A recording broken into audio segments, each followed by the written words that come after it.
All right, we're coming to you with episode 16 of Beefy Boys Breakdown. Super excited. UFC Vegas 11 was a banger. Gave us both quality and quantity. Amazing card. I mean, I might say my favorite card since we've been doing Beefy Boys. We got people watching. We got the Beefy Boy coming on. Let's get it, y'all. Episode 16.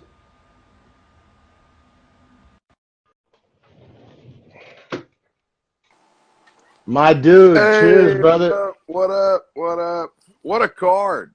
What a card. Repping that former Bay Area clash right now. Yeah, that's right. Las Vegas. First home game is tomorrow night. First one. Man, and I don't know if we've ever touched on it like on the podcast. I know we've talked about it in our personal lives, but how you feeling about the move to Vegas for the Raiders? I mean, you're a lifelong Raiders fan that lives outside of the market, so you have a unique perspective. I don't know. Yeah, I mean, I'll say in that sense, like I'm actually really pumped about it because for me, Oklahoma City to Vegas, there's a direct flight. So like Cheap flights. yeah, right. So like Cheap yeah, flights. the cheapest flights in the world are to Vegas. Like everyone Yep. knows that. Yep, like So 60 bucks. right, yeah, and they're always going in like every day, 24 hours pretty much. Yeah. So it's like, yeah, it's great as far as being an attraction, being able to see them, bringing in new eyes to the team. But like, New I don't stadium's think, badass. Not at the Coliseum anymore. I mean, yeah, as an A's Allegiant looks fan, tight. I'm fucking happy to see y'all piece the fuck out. I was I so bet, tired yeah, of that shit. Like, and if I was a Raiders fan, I'd be tired of playing on a baseball field. yeah. Like, that It's was the just a most terrible marriage. yeah. Like, It's garbage playing on hard dirt, bro. Like, who would ever want to play football on some dirt? on a professional, like, I would have been Right, appalled if I had to do that in high school or at NAIA college, much less at the right, highest level. It was out of line. Like, and yeah, that's as an A's fan, as a Bay Area resident, like that was out of line. Now, I will say also that the problem they ran into is a city like Oakland, has a lot of problems, and they don't yeah. necessarily need to Shit. spend half a bill, on a rich asshole stadium. You know what I'm saying? Yeah, no one So should, no city should spend the money for like guys like Jerry Jones and them to have stadiums. Like, I think that in and of itself is ridiculous, bro. Like, I know it's a public structure and it's like an arena that will like do other stuff, but like let that be a private entity and let them make their money or lose their money. Like, I don't need to put my money into them being able to put a team in an arena. I don't care about that.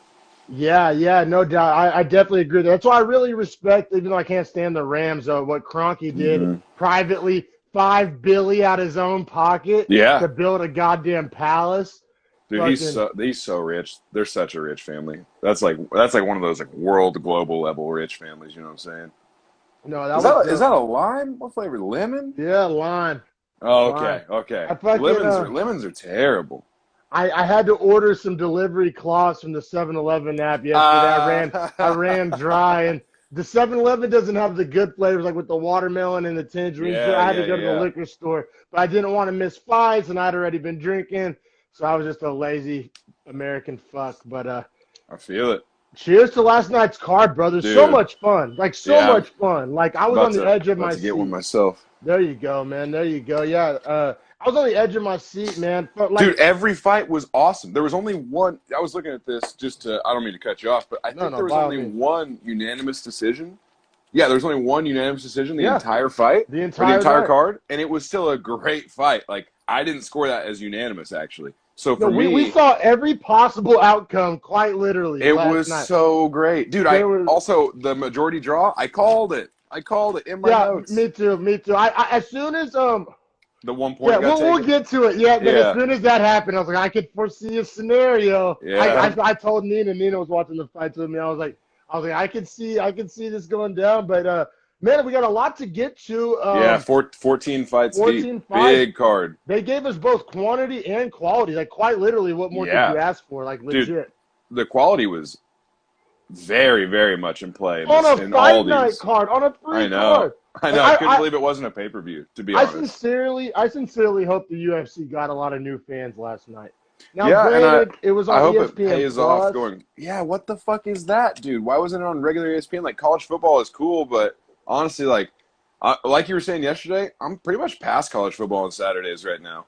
Like, I Like, well, just look forward to the fights at night. Like, I love especially watching me big being, games. yeah, like me being out of market for OU. Like I try to Yeah, catch them, but like I already resigned to the fact that I'm not going to watch all 11, every year anymore because I live out of market. Granted, OU's a big national brand, so I get to watch usually about like 6 games a year. So I try to catch them when they're on. But yeah, Saturdays, especially since the Beefy Boys era, that's for UFC now. I know it's crazy, bro. Like, I love football. I'll never not love football. Like, obviously today's Sunday. I had a Raiders hat on to start the show. Like, but the UFC right now is almost a better quality of product because like you're not having to deal with these extra regulations that actually work against the UFC. In my experience, I like it without fans. I know that sounds crazy. I like being able to hear the shots, being able to hear the fighters talk shit to each other. Yeah, Like, no, I really love all that. Like, it's so yeah, much more personal. yeah. The only thing that I kind of miss is like the quote unquote momentum that a crowd brings, like Yeah, during big pivotal moments yeah. in a fight, the momentum factor. But But do you think that changes the way the fighters actually fight whenever they have that crazy crowd and they're trying to like appeal to the crowd? I think it. I don't think it necessarily hurts people, but I think it does help people, if that makes sense. Like I Yeah, don't I that's don't what I think it think. like detriments the people the crowd's rooting against. But I think it helps. I mean, especially if you're doubting yourself or it's a close fight, you hear that crowd roar, it might give you the extra little the extra little I don't know. Well, and I've seen some fighters talk about how in their post-fight interviews that they just couldn't get up to like go out there because they didn't have the fans, and for them that's a big part of it. But for some Definitely guys, depends on the fighter, for yeah, for some sure. guys they talk about how they would rather go out and never have fans. Like, So like I'm sure guys that grew up playing football or came from like boxing or I'm sure they're probably used to the fans, but I'm sure the guys that that just have been going to like jujitsu tournaments since they were 8 with like their parents watching, you know what I'm saying? I feel like Bruce those guys Buff that may not affect as much. Bruce Buffer's suit last night was so fly, by the way, He comes with the so sauce. fly, He comes with the dude. sauce for sure. His bow tie was even very fly. I was like, damn, even his bow tie was like a higher, nicer. I mean, I guess all the suits are David August, so they're all super expensive and nice. But yeah, man, I just also, do you like Dominic Cruz as a commentator? No, no, I'm glad you said it. I'll take. I know you're not the biggest Bisping guy, but I'll take Bisping all day. I'll take Bisping over Cruz if I have to take one of them. To be honest, man, Dominic Cruz is just like always so abrasive and like can't agree with anyone. I don't know Yeah, why he always has to like have his own take that's separate from everything. yeah, yeah, exactly, bro. Like I'm not saying they got to be best friends, and I understand all fighters have their own egos, but man, at least people try to play ball. Like when you watch Yeah, Kamaru Usman, he tends to like separate fighter Kamaru from like commentator analyst Kamaru. Like he'll answer fights about his opponents and shit kind of objectively and do the yeah, best for he can. sure. And yeah, you're right. Dominic just like had to kind of like make everything about him or make everything about his take or and just was like kind of clashing with Felder. And like I said, I'm not Yeah, saying they had to jerk each other off, but it's just like there was no like cohesiveness to the broadcast. Like no bouncing shit back and forth. No, no back and forth, no yin and there's yang. It was just yeah. like Well, Dominic Cruz doesn't allow for any like back and forth. Like he literally is the guy that's always like, well, it's this way, and well, that's how I see it, and that's what it is. And it's like, well, why can't you just not be an asshole about it? no, no, I agree, bro. I'm glad you But brought yeah, that up because I know we both like Felder, and like I said, we both differ on Bisping, but I think I'll take Bisping over that any fucking day. I'll take. Yeah, like ideally, I get DC and Joe. You know what I mean? Like, And I think and an even Anik. Dominic does a little better with when he's with DC. Has he ever done one with DC? Because I Yeah, think dude, him and DC DC kind are of good checks together. him. You know what Yeah, I'm saying? him Because and he's not trying. yes. I think he like low key thinks he can like beat up Paul Felder, so he'd be kind of like coming I at kind him. of feel that way No, like too. that, like, and I know that may sound ridiculous, but like I've been friends with fighters. Like fighters think that way. Like Hmm. every room they walk into, it's like, can I beat this guy up or not? Like, like legit. Like I don't know. Like I think that's part of it, dog. But I man, legitimately would agree. let's dive in because, like I said, just started with a banger, ended with a Yeah, banger. Fucking, we got our money's worth, our free money's worth last yeah, night. for sure. Speaking of money, also picks went out. Not bad, not No, no, bad. There not were a bad. couple big misses, but a couple really nice hits. Couple really nice hits. You started the night off with the goddamn sniper headshot. Yeah, yeah, Fucking yeah. Harrison predicted the round 2 knockout by Nam, and I guess spoiler alert, but yeah, we'll get to it. But this fight was Tyson Nam versus Jerome Rivera. Fighting at bantamweight, 135. Round 1 of this fight was actually kind of interesting to me Yeah, it because was to me too. because I think the judges, like, so essentially the story of round one was Nam quality and Rivera quantity with those leg kicks. Absolutely. Yeah. And we all know judges tend to lean for the quantity, like for the most part, unless you're just inflicting ridiculous amounts of damage or it's a ground and pounder, situations like that. Standing and trading, even if you're landing crisper, even if you're landing harder, in my experience, I've seen judges tend to favor volume and numbers over quality.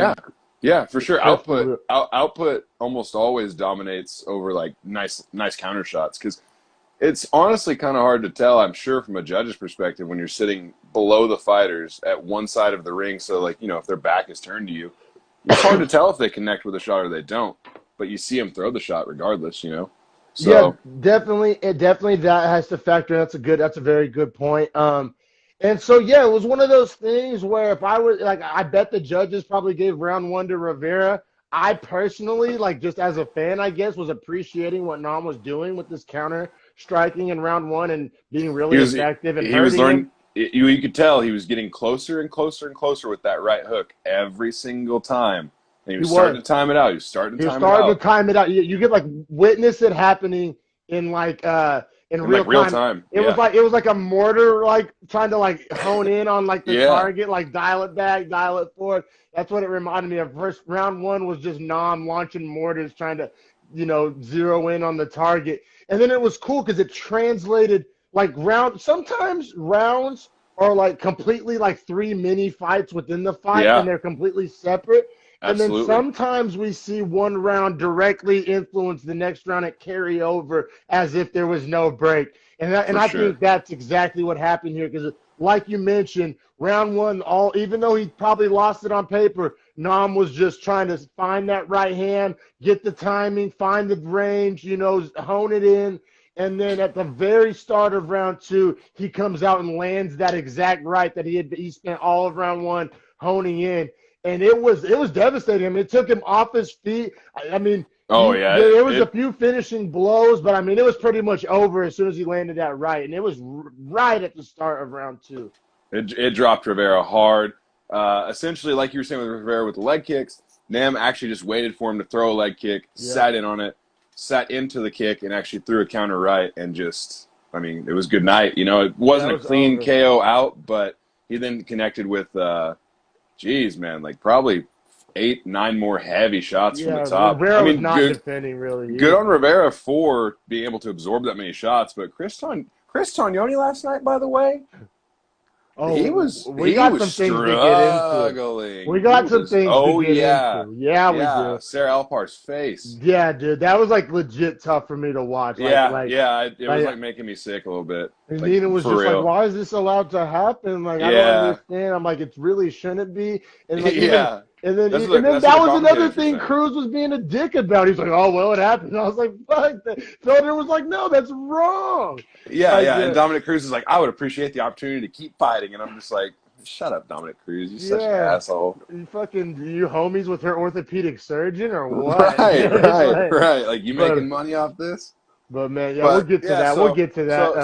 Nam official by TKO. Harrison called it. Harrison called it before I have the text message receipts to prove it. Harrison called Nam by TKO in the second. Let's go. That was dope. That was really dope. I was juiced. I was too. But yeah, and then like the next fight, great fight.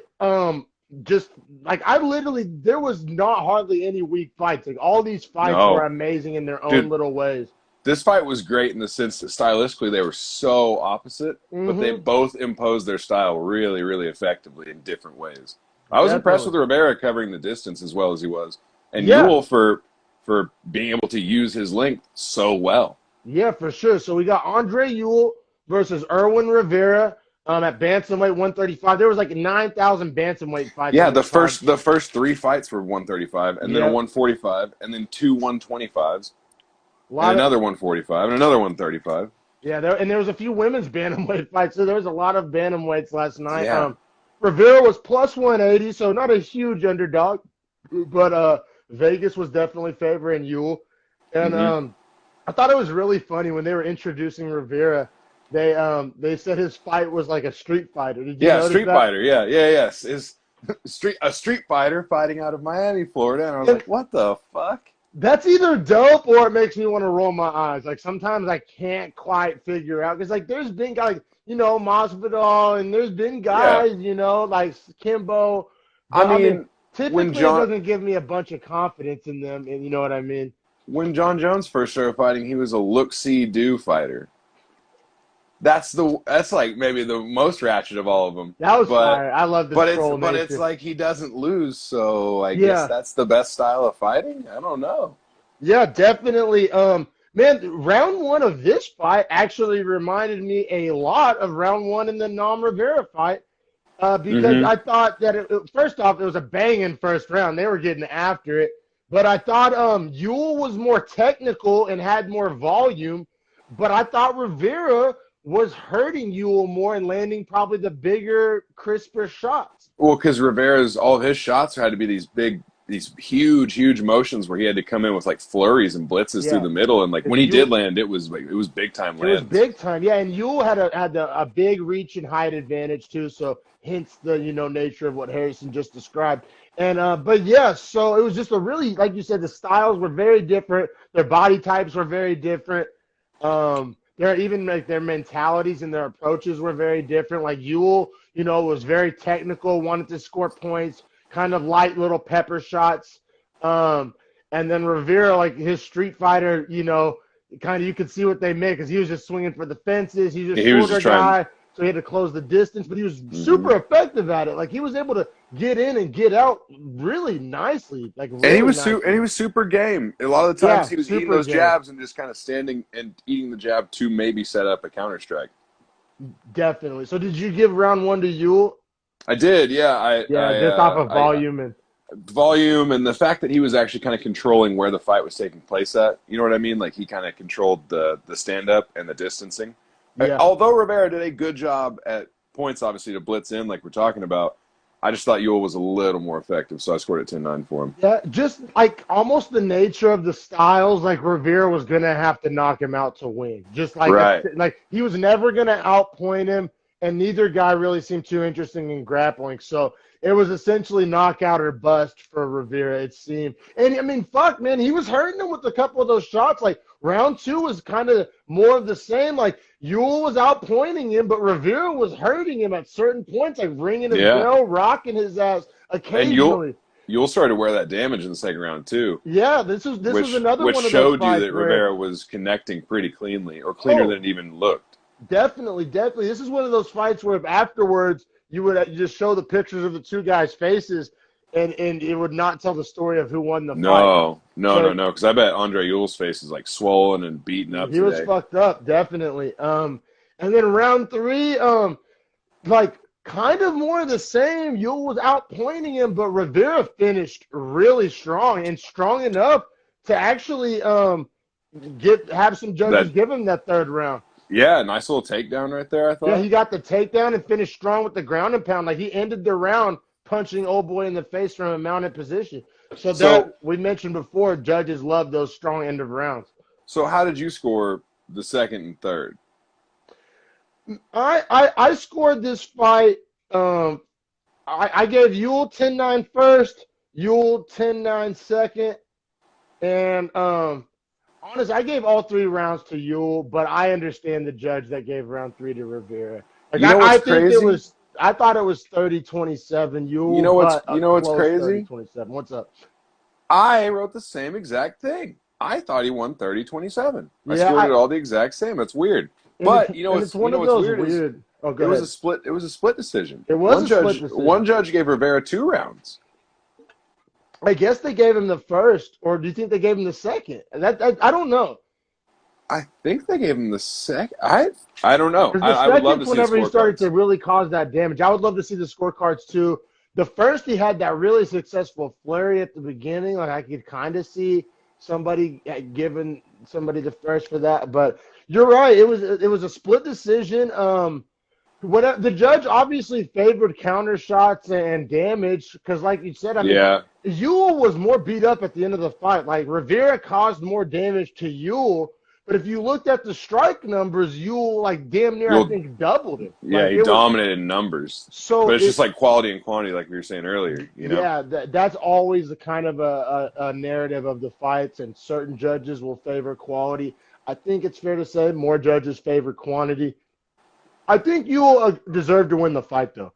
So like that's why I don't want it to be too controversial because I thought Yeah, Ewell fought really well, really technical. I don't think he's going to knock a lot of people out. I think if he fought a really nasty grappler, he'd probably be in trouble. But he showed his ability to handle a counter puncher and a power puncher and a brawler. So, I mean, as a technical fighter, that's usually what they try to test you with. yeah. Rivera was also pretty salty at the loss too. It seemed like he genuinely thought he'd won the fight, which I can see from his perspective. If I was in his shoes, I'd feel the same way. I'd Yeah. feel the So same way. He I landed some great shots. He executed his game plan. He hurt Ewell.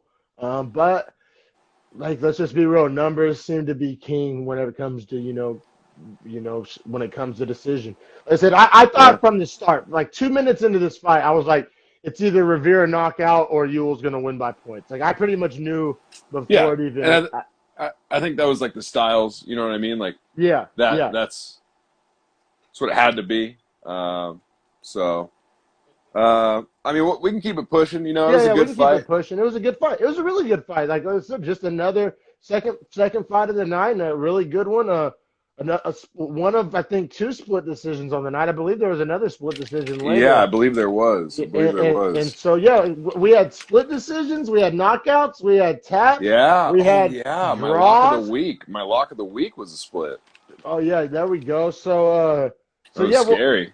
we'll keep it pushing to Journey Newson versus Randy Costa. Oh Uh, man, I should have had faith in my man Randy from South Park out here fighting all the dads. Yeah, man, fucking Harrison was like in his pre-fight because he sent me like all his predictions of how he thought the fights would go down. And whenever the website gets built, we'll have those predictions on there for everybody to view. That's kind of in the works right now. Everybody keep an eye out. But but Harrison told me, he was like, man, this guy Costa has some nasty striking. But, he thought that, Newson might be able to go to the distance and end up maybe winning a decision. But he, like, I don't know. I could tell from the way Harrison worded it in his prediction that he, like, low-key wanted to, like, say Yeah, Costa knockout, but he didn't yeah. want to, like, be too overzealous, too gung-ho, Well, and like Journey Newsom, this is like his 14th or 13th professional fight. Like, it's not like he's new to it. He's one of the better guys out in the entire Northeastern regional circuit. Like, I think he might be the number one bantamweight out there in the Northeast. It's not in like a major promotion. So I just thought he would have, the experience against a guy. Randy Costa, this was his 7th professional fight. So I was just thinking. And Vegas agreed with you. Newsom was a minus 130, and Mhm. and Costa was a plus 110. So I'm pretty close, pretty damn close. Which you said, I think 50-50 toss up. I Yeah. think in your prediction, but yeah, they were fighting at bantamweight 135 yet again. Newsom was only 5'5" though, and I thought that was Yeah. essentially. Like, I don't know, man. He needs to drop to 125, in my opinion. Like you said, he's had a Yeah. lot of fights. He's a little bit older. Maybe that's why. But 5'5" and bantamweight. I mean, there's 5'11" bantamweights. There's women that are taller than him that No, fight at bantamweight. that's what I'm saying. So I don't know. As soon as I saw that, I like low key wasn't feeling too hot about your pick. But, Yeah, I mean, honestly, I yeah. was like, oh, really? Harrison thinks this short dude's gonna win. But I knew you really wanted to vote for Costa. It's like, yeah, we'll rock with it. 41 seconds later, like, hey, man, he just ate a left kick to his face and said goodnight. Did you see Yeah. it? Dude, and then the uppercut follow-up was vicious, too, because he landed that uppercut. Yeah, he like you said, 41 seconds into the first round. There was a lot of first round finishes last night, and this was one Dude, of them. Johnny Walker, Ryan Spann, we'll get there. That's also semi-controversial. Yeah, that was you see John Jones tweeted, he was like, cool bar fight, bro. That's what Yeah. Oh man, but yeah, so Costa ends up winning with the head kick knockout. It was nasty. It was really nasty. Like, I mean, man, bantamweight is so packed to the gills and traffic jam that it's really hard to say, what his future looks like. I think you just know he keeps racking up head kick knockouts, though. It definitely won't hurt him. Yeah, for real. And, like, He's a phenomenal striker, man. Like has a lot of really like he'll throw like 6, 7 piece combinations at some Yeah. points. Yeah, he So didn't even need to last night. Just the old head kick did it. But yeah, man, we'll keep it pushing. I mean, that was an exciting knockout, though. It really was. Just like I said, 2 out of the first 3 fights were really intense knockouts, and I was like, okay, we're cooking with gas now. yeah, yeah. I mean, that's honestly the way this card kicked off was just like you got a split decision, which meant it was a great fight. You had a head kick KO, and you had a one shot like. Well, not a one shot necessarily, but Tyson Nam with that kind Yeah, of the power, like right connecting a dropped massive. him. Yeah, so like it was already the card was great. Next fight continues to be great. Huge Yeah, upset. It's 145. It's Derek Minner versus TJ Laramie. big Um, upset. Was this Laramie's this part of the young kid. parlay? Yeah, which sucks. Which Yeah, sucks. So this would have ruined the parlay this week. TJ Laramie is this up and coming young Canadian kid, super, super, super good wrestler, right? Like national, global level wrestler, right? But thing about it is, and I should have taken this into account, Derek Minner only ever wins by submission. He can't win unless it's by submission in the first round. I think that was in my notes, is that he can't win outside the first. and Laramie being a wrestler kind of plays right into that. Exactly. Exactly. I literally wrote in my notes, like, unreal. Guillotine was legit the only way Laramie could lose. Shout out to Minner, I guess, for being ready to do that. Like, Yeah, I don't. and once again, Vegas agreed with you. I mean, so Laramie was Derek. It was Derek Minner versus T.J. Laramie fighting at featherweight 145. Minner was plus 265, and Laramie was minus 320. So I mean, Mhm. Vegas thought, I mean, really heavily that Laramie was going to win this one. So I mean, it's not like you were outlandish. I think honestly, as on the betting tip, I think what can be learned here is like probably not that smart to like bet against a submission specialist, because then Yeah, the I know it. submission specialist can end it at any given moment. Like I think you're better off betting against the knockout specialist than a submission specialist. Yeah, and somebody probably cashed out at plus 265 last Yeah. night. I imagine a few people probably did, just assuming that a wrestler would get caught in a guillotine. You know, And it then I happens. bet you could get an even better number than that if you specifically bet the submission, the Hmm. first round sub. I bet you got a ridiculous number on You that. probably would have got like plus 1100 Yeah, to yeah, call first round sub yeah, to call on first an round underdog. sub. But see, man, that's what's crazy about betting, because it's like the ultimate hindsight 2020. Like right now, Yeah. that seems so obvious, but I mean, fuck, who? That's I don't know. That's why it's fun, right? That's why It's people almost do it. it's almost one of those things where you could like hedge your bet, right? Like you could throw 20 on that happening for Minner and then throw 100 on Laramie to win just Damn. outright. So, Yeah, yeah, another good strategy. That's definitely So yeah, when it was all said and done, 52 seconds into the first round, Derek Minner wins by guillotine, which, like I said, that's his signature move, is the guillotine. So I always respect that. Whenever a guy can win a fight on a signature move, because you know it's on film, you know the guy yeah. drilled it. Like, you know what I'm saying? It's like Yeah. it, Like I was saying, it's the only way that I would have foreseen him winning, and of course that is what happened. yeah, yeah, definitely. So good for Derek Minner. I definitely, probably not, I want to say, he's on necessarily a rocket ship or anything. We'll see what happens with him moving forward. He just seems like one of those guys that whenever they need to test somebody with, a submission Hmm. specialist, they'll throw him his way. Yeah, But because I think not, he's like 30 professional fights deep, isn't he? yeah, veteran. So yeah, not a bad way to earn a living. But yeah, so good win for sure. Didn't take a lot of damage. Good win. I mean, Laramie, I think he's, like you said, he's still pretty young. I mean, hopefully he can bounce back.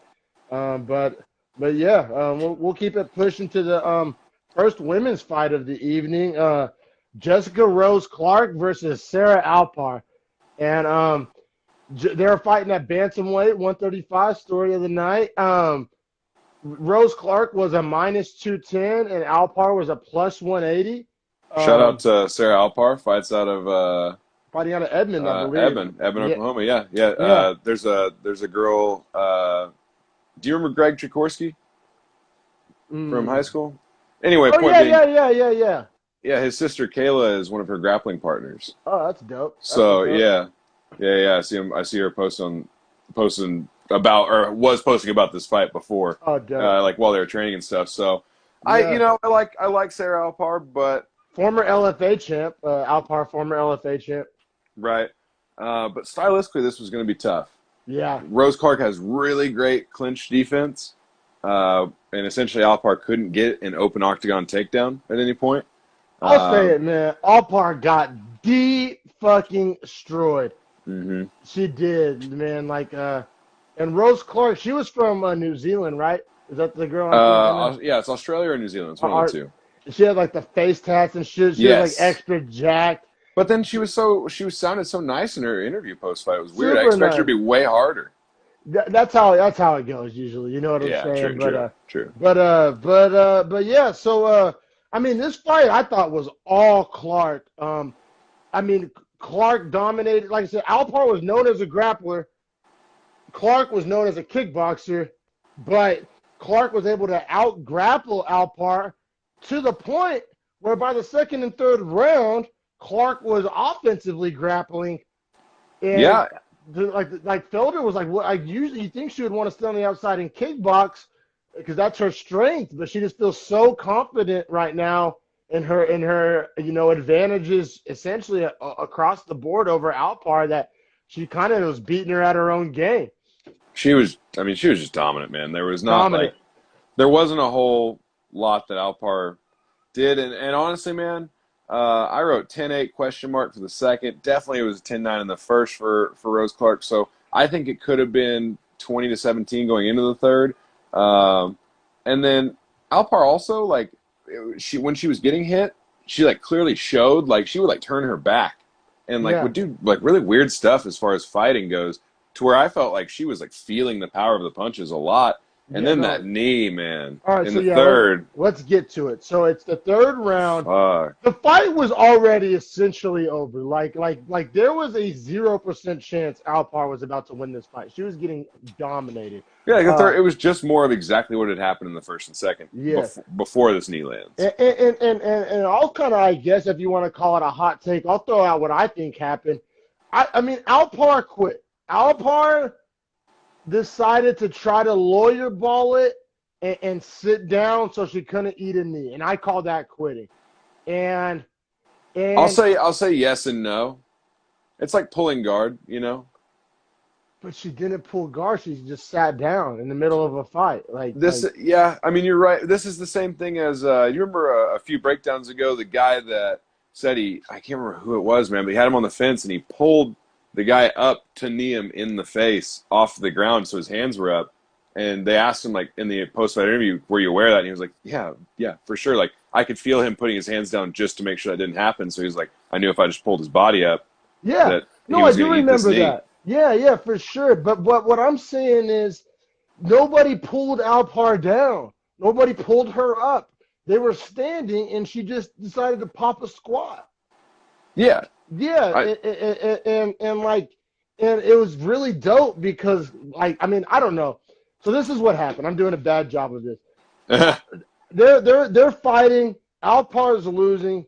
Alpar appears to just sit down. Like, I'm not even oversimplifying. Against the fence. Against the fence, butt to ground. Not to knees, not to hands and knees, not to guard, just literally butt to floor. Like, imagine squatting and then just sitting from a squat. But right before, like, I'm talking like an inch before her butt hits the ground, Clark knees her right in the fucking nose. I'm talking on the bone. Like, as bad of a knee to the face as you could possibly essentially do. Like, Doc, she was repainting the canvas. Leaking.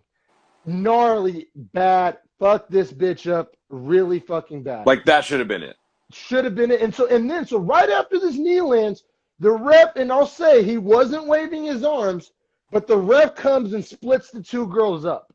Chris Tione. Yeah, he said potential illegal knee. Separates. And so yeah. So I want everybody to understand that it wasn't a TKO. But essentially what I gathered from watching it was both fighters thought it was a TKO in the moment. Yeah, because he starts explaining, no, I didn't call the fight. He tells both the girls because they look at him like, what are you doing? Why are we resetting? And he goes, I didn't call the fight. Yeah, it was like, so what? awkward. It was so awkward. Like it was, and then and like I don't know, like it was really controversial. So like I said, this girl was like fucked up. She had essentially already been knocked out once. Like by in any other fight ever, she's knocked out. The fight's over. She's back getting medical attention. Yeah, like is And being sent to the hospital to get her nose fixed. yes, like the ref makes him start fighting again. And he's like I said, they're like literally having this like awkward discussion as he's saying like fight. He's like, oh no, it's not over. Like, and they're like, what? And he was like, oh yeah, no, I was checking to see if it was a legal knee, and it wasn't. And apparently there is some like tricky loopholes here because like apparently, and I could be wrong on this, but I thought I heard him say that they're not allowed to end a fight if it turns out to not be illegal. Like I think that there's something about that. Like I think they like quite literally have to resume if the blow. Now if the blow turned out to be illegal, then they could have ended the fight and called it like a no contest or a DQ or some shit like that. But since it turned out to be legal, and Should it not be a TKO then? Because Alpar was done. When she hit she that was knee, done. it was over. I legit think it's like some paperwork loophole. Like they were talking about it. Like I think like a fight can't end But do on a you think that replay. fight should restart? Like, No, I'm not saying I don't. I thought it was over. I like if it was me, it was over. But I'm just saying, like on paper, the rule yeah, like by book, the rules. I Yeah, think yeah. the ref was in kind of a hard, like a tough situation, like a lose-lose. Like I think he like quite literally wasn't allowed to end it because it ended up being a legal knee. Like that's what I'm saying. There's no You're probably ability right. to You're defend probably right. themselves. There's no definitive. And I'm not saying that Alpar would have made this argument, but there's fighters out there that would make the argument if the ref thought that like I didn't get a chance to defend or recover.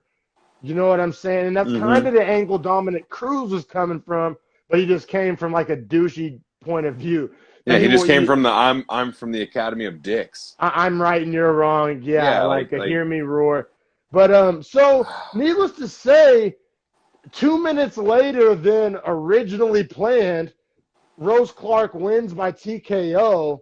God, it was But brutal. it was so bad. Like it legit was not fun to watch. Like I was literally eating like corned beef as Oh my God, dude! And then they I stood had to back like up stop. I at was the like, I end. did not need red meat as I watched this. This was Oh, just dude, too much. when they stood back up with like a minute and a half to go, and Alpar got back up, and I was like, "Oh, don't do this!" And then she had a knee like almost instantly. I Yeah, was then just she like, ate more elbows "Oh, and more knees. oh, Yeah, oh." more elbows, more knees. It was so bad. Like, and I don't mean bad in like a cool way. And maybe I think there's some part of our subconscious that like feels worse whenever we see women like that. Like, I try No, not to because it's MMA, but I think that factors in. bro, Like, think about Anthony Smith. I felt the same way watching Anthony Smith in this one, where it's like that's the fight Glover Teixeira where he goes over yeah, to his yeah, corner yeah, and he says, "My teeth are literally falling out of my face," and they're like, yeah. "Go ahead and get out there," and it's like, what are we talking about? Like, what the fuck, dog?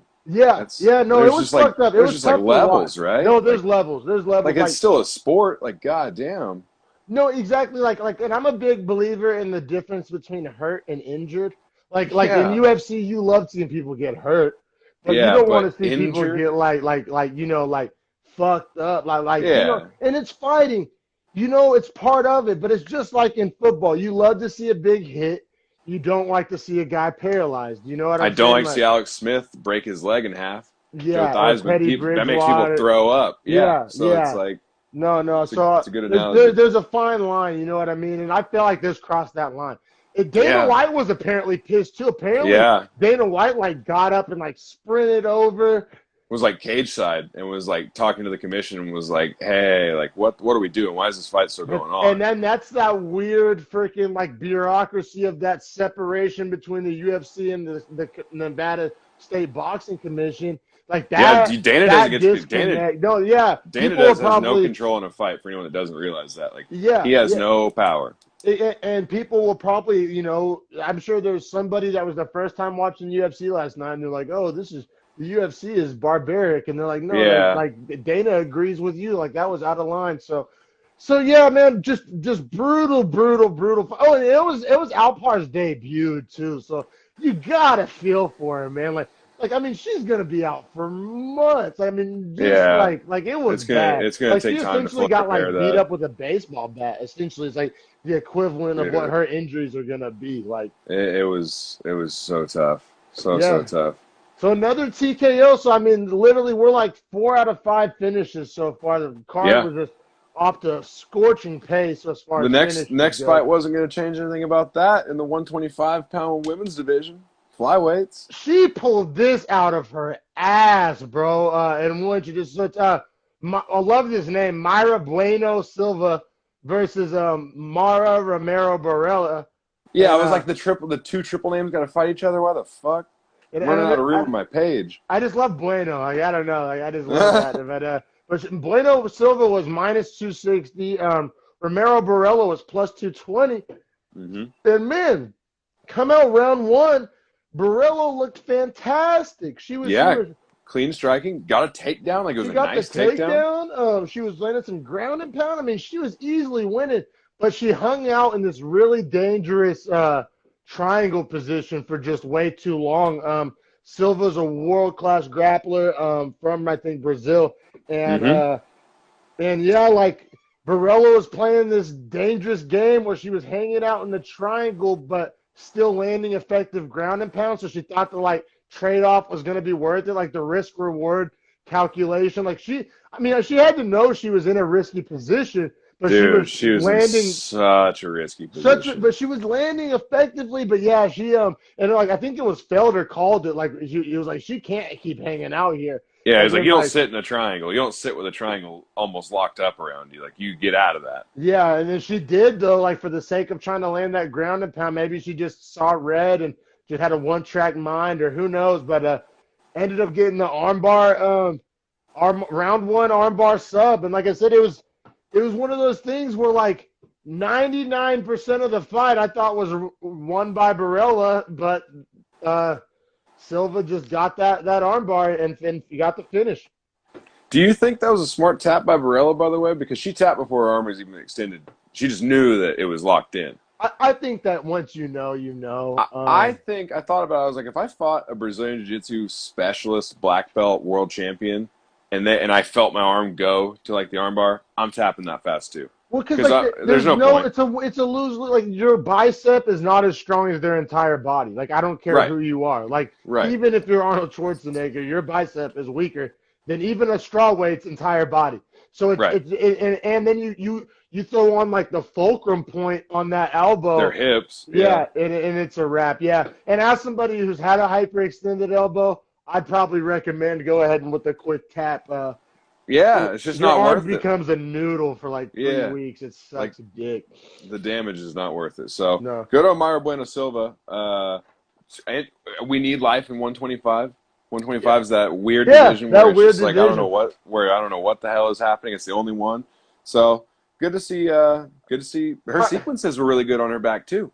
They were. Oh, I mean, don't get me wrong. Her jujitsu and her guard was phenomenal.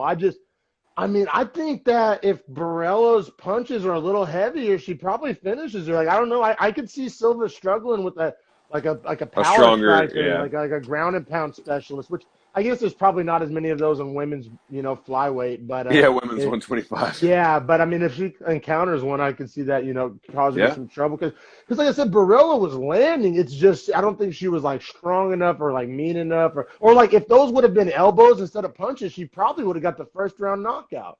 You know what I'm saying? Like it wasn't vicious enough of a ground and pound. But I mean, Silva was eating ground and pound shots. But yeah, got the I finish. And that's all that goes down in the column at the end of the day. yeah, and I didn't even come with a pick on these two women just because they were hard to break down, man. They were really tough. I didn't know really like where it was going to go at all. So I was just like, I But I just mean, stepped back. that in and of itself is a betting tip because you got to know when to Yeah. hold them, know when to fold them. You can't bet every fight, people. Like real talk. If you do, you're just kicking your own self in the ass because I mean, you're not going to win them all. So say you even win two, but you lose the other three, you still lost. You better off just picking and choosing the numbers and lines that you like, the fighters you hmm like, and or maybe doing a slight hedge, maybe betting two, but you really don't want to be betting that many. I mean, or you could do a parlay. But even me, I know you're big on the parlays, but I know like the odds on parlays are just astronomical. Like there's a reason why you get such a good Yeah. number. Like the chances of all three of your choices hitting, I mean, are so small. With fights, I actually like straight bets a little more than parlays. Yeah, yeah, yeah, definitely. But yeah, we'll keep it pushing, man. This next fight was another. It kind of reminded Oh, me of the fight before it. this fight was awesome. Hey, I'm gonna let you introduce the fighters while I grab a claw to crack for this fight because it's You know so I worth ain't it. I'll mad be at right that. back. You know I ain't mad at that. Oh man, but yeah. So Mirsad Bektic versus Damon Jackson. Fighting at featherweight, 145. I think like the whole prelims was small people, and the whole main card was thickies. But that's what it seemed like anyway. But Bektic was a big favorite, minus 360. Damon was plus 290. Damon Jackson, and I'll wait for Harrison to start breaking it down. But man, big, just physically looking at these guys, like Bektic looked like a freaking yoked stud, and Damon Jackson looked like Trevor from Grand Theft Auto. He had like Yeah, first team all worst hairline. the Like, leech. dude, you gotta shave it, man. You either gotta get the LeBron hair plugs, or you gotta shave it. You can't just be cul-de-sacking it I don't know, in the octagon. I feel a type of way about that. But I was all in on it. It looked like Minto out there. oh man. But Love you, Minto. oh man, but yeah, so round one, what I gotta ask you about this. So round one, the ref stopped it because Bektic hit Jackson in the back of the head. Oh yeah, blatantly right after being warned to not do exactly that. I laughed so hard at I that. wanted to get your opinion because I'll be real, bro. I feel like I see way worse than that every fight I ever watch ever. Like I feel like that's one of those rules that kind of gets bent and like kind of wink, wink, nudge, nudge. Got that black cherry, son. I got a mango. But man, but you're right. The ref literally looked right at Bektic and was like, "Don't punch him in the back of the head." Yeah. Bink, one shot straight to the back. But he didn't lose a point, right? He just stood him up. Yeah, Mergliato he literally stops the fight. He's like, "Hey, I just said don't hit him in the back of the head, and you just hit him right in the back of the head. Like, what are you doing?" I gotta say, man, I feel like that's the most commonly broken rule in MMA. Yeah, that's like people get hit in the back of the head all the time, and they're like, "Oh no, it was the side. It was the side." Or like, if it's punches, they don't trip, but if it's the knees or elbows, they trip. Or I don't know. Well, if it's in transition, then it's like they can't say anything about it, right? Like if someone's shooting and you just end up clipping like the top back of their head, that's fine. But when he's locked in on a shot and you're posting his head down and you just punch the back of his head, it's like, yeah. all right, this is clearly illegal. All right, I hope I wanted to get your opinion on that one for sure. But round one was Bektic with the ground and pound. I thought. You agree with that? Yeah. I said he won the first. Looks impressive doing so. His escape from that Kimura was crazy. Yeah, like, that's the flexibility in his shoulder up. is unbelievable. Yeah, it's funny. At one point, you literally heard Jackson's coach say, "That's a great Kimura. It's in there tight, but he looks really flexible." yeah. And that's exactly what it was. Like 8 out of 10 guys probably tap on that Kimura. Like he had it in there. Pretty like if that's my fucking separated ass shoulder, I'm tapping tapping quick. But yeah, so that kind of sucks for Jackson because like he probably should have won on that Kimura, but yeah, old fucking stretchy shoulders McGee was able to withstand it. Also, I would like to note too, a ton of late money came in on Damon Jackson in this fight. Really? He opened at like plus 360 and Mirsad and then got all the way to plus 290. Yeah, and Bektic opened at like minus 450. Wow, I didn't know that. That's interesting. Yeah, there was huge late money that came in on Jackson. Literally Saturday it came in. I'll be real, and like I know this is oversimplifying it, but if you just see those two guys standing next to each other, there's a 0% chance I'm putting money on Jackson.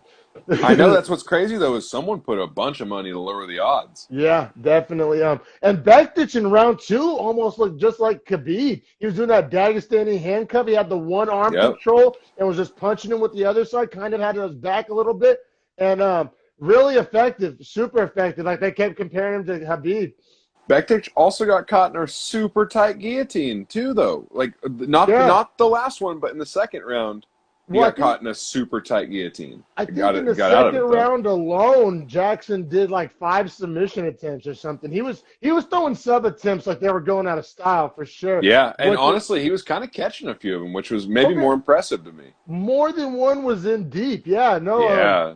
It was honestly, I guess, just like a numbers game. Like eventually, like either Bektic was gonna get subbed or Jackson's arms were gonna gassed out and he was gonna get knocked out. But I think that's what like really the only 2 outcomes in this. But yeah, in round 3, Jackson got that mounted guillotine and then proceeded to talk mad shit, which I thought was pretty gangster. What's hilarious is his coaches, by the way, when he gets that guillotine locked in, they go, no point unless you got it fully locked in. It better be super tight because you can't get him. And then he like does the transition, flips over the top, and then his coaches realize like, oh, he's on mounted guillotine. Yeah, they start freaking out. I was like, yeah, motherfuckers, just let him fight. I'll say this, man. Jackson's like ability to not guess out his arms after doing like 90 submission attempts was really impressive. Like he had a weird kind of cardio because usually when you think cardio pace fighters, you think like rangy strikers and a lot of movement. But he had that Diaz pace, but like grappling style. Grappling pace, yeah, for sure. And yeah, like you said, I kind of agree with the coaches. Like by the end of it, I was like, man, stop with all these sub attempts. You're gonna gas out your arms. Like I was literally kind of on his coach's side, like telling him not to. But little did we fucking know he was gonna get the guillotine win. So yeah, Damon Jackson ends up getting the big upset with the guillotine win, the guillotine choke of submission victory over Mirsad Bektic. I'll say though, like Bektic still looks really nice moving forward. Like I still would like him most likely in his next fight. Like, he looks like a bad motherfucker, but anybody can get subbed. And man, just Jackson's tenacity and just refusal to quit and just gas tank and all those were just really impressive. Like not overpowering, not as super intimidating, but just persistent as all fuck. I like how when he subbed him, he stands up. He's like, "Yeah, what? Number 15 ranked. What weight? Number 15 ranked featherweight in the world, huh? Yeah, shocked the world." And like walks away, and I was like, "Oh, he's salty as fuck." Oh man, like I think you were just like I would take that all more seriously if he just shaved his head, just because like he looked like Dale Gribble, like talking shit. Like I don't know, but he looked like he belonged on fucking King of the Hill. Oh yeah, exactly. Yep. You know what I mean? But man, I think this is gonna be the last fight of the prelim. Let's try to squeeze it in here before Instagram kicks us off. We got Jordan Espinoza versus David Dvorak, and they're fighting at flyweight. 13 versus 14. Yep. I like that. Numbers McGee. Minus 120 and plus Vegas 100. Liked it too. So by the end, it was even. It was minus 110 for both. It got betted even. Right. So I thought that was really interesting. You don't see a true toss up that often. So yeah, just money coming in on both sides. I don't know. I scored it exactly like the judges. I gave all 3 rounds to Dvorak. And he ended up winning by unanimous decision, 30-27. So the judges agreed with me. I really don't think there's an argument to be made for Espinoza. I don't know. Well, you know what? This was another weird fight. I thought the rounds were so close. Well, so this is how I want to describe this fight. Whenever I was watching it, my eye test was like, Dvorak is kicking his fucking ass. But then I would go look at the numbers, and Espinoza had this like this weirdly high output. It's like those nights where Kevin Durant drops like a quiet 27. You're like, oh, I thought he had a bad game. But, he just was super efficient and got to the foul line. You're like, oh, I guess a bad – like that's what it reminded me for Espinoza because, like, when I was watching the fight, it didn't strike me that Espinoza was really much of anything to me. It didn't seem effective. Like, yeah, he was throwing, but I don't know. And then you look at the numbers on paper, and he was, I don't know. It just was weird to me. My eyes didn't match what I was getting in like the strike numbers, in my opinion. Yeah, I 100% agree, man. Like, this fight actually like had me really shook as far as scoring because I had in my notes, I was like, it's either 20-18 or it's 19-19 going into the last round. I was 20-18 for Dvorak because I thought the second you could have made a case for Espinoza to win the second. But then the third, I thought Dvorak won the third by like a super thin margin. And then the scores came out 30-27, unanimous decision, and I literally wrote like, can I not score fights anymore? Dude, I scored at 30-27. I thought round one was close, but Dvorak was more effective. It's like I said, the There were numbers, cleaner lands. the numbers were super even, but like I said, the eye test was just all Dvorak for me. Like whenever Dvorak would land, it would shake Espinoza, but when Espinoza would land, it like literally didn't do shit to Dvorak. And then I thought Dvorak's defense and head movement was much better. That's what I'm saying. Like Dvorak's head movement was like causing those strikes to just kind of glance off or slide off or hit the shoulder. He had great head movement, which was just making Espinoza's strikes not land crisp. And then I thought in round two, Dvorak just like had more control. Like I thought that was the story of the night. Like if you He was more tactical. You know what I mean? He was more methodical. He really like controlled. Effective. Like I don't know. It's Yeah. like I would say everything Dvorak did was just a little bit better. We've seen basketball games where like two guys score 30, but one guy just makes it look way better and just makes it, just help his 30 points help this team more than the other guy's 30 points. Like when and where. Like one guy's named Kevin Durant, one guy's named Russell Westbrook. That's what I'm saying, bro. Like that's what it reminded me of. Like Espinoza was like a volume scorer, like a volume shooter, and Dvorak was just super efficient, like just kind of Klay Thompson just lighting you up. Just I don't know. Bad, probably a shitty analogy, but either way, Dvorak won unanimous decision, 30-27. He looks pretty good moving forward. I'm sure maybe you get a top 10 fight next. That'll be interesting. Probably wouldn't shock me to see Espinoza drop out of the top 15. They are at flyweights, though, so I feel like that's not as crowded as bantam or feathers, so maybe he might not drop as far. Dvorak's on a 15-fight win streak now, and he's also a retired world-level chess player.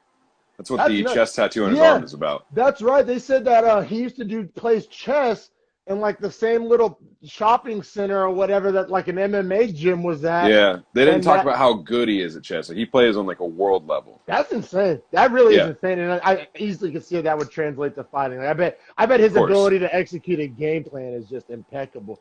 Mm-hmm. Beefy brother on here, and let's get to smash time, brother. They had credentials. They had talent. They had veterans. They had, they had hype train. They had hype train, yeah. So, what more can you ask for from a card, man? They delivered. The fact they gave that out, I guess you can't say free. I guess it's $5 a month on ESPN Plus, but still, that's. It was so worth it. So worth it. Out of all my subscriptions I pay, that's probably the most bang for buck I get out of my ESPN Plus. You know what I'm saying? I agree. I agree 100%. It's not even a question for me. They're fighting at middleweight, 185. Holland was minus 260, and Stewart was plus 220.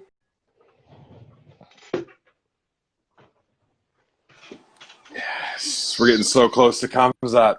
So close to Khamzat that I had to start smishing my White Claw.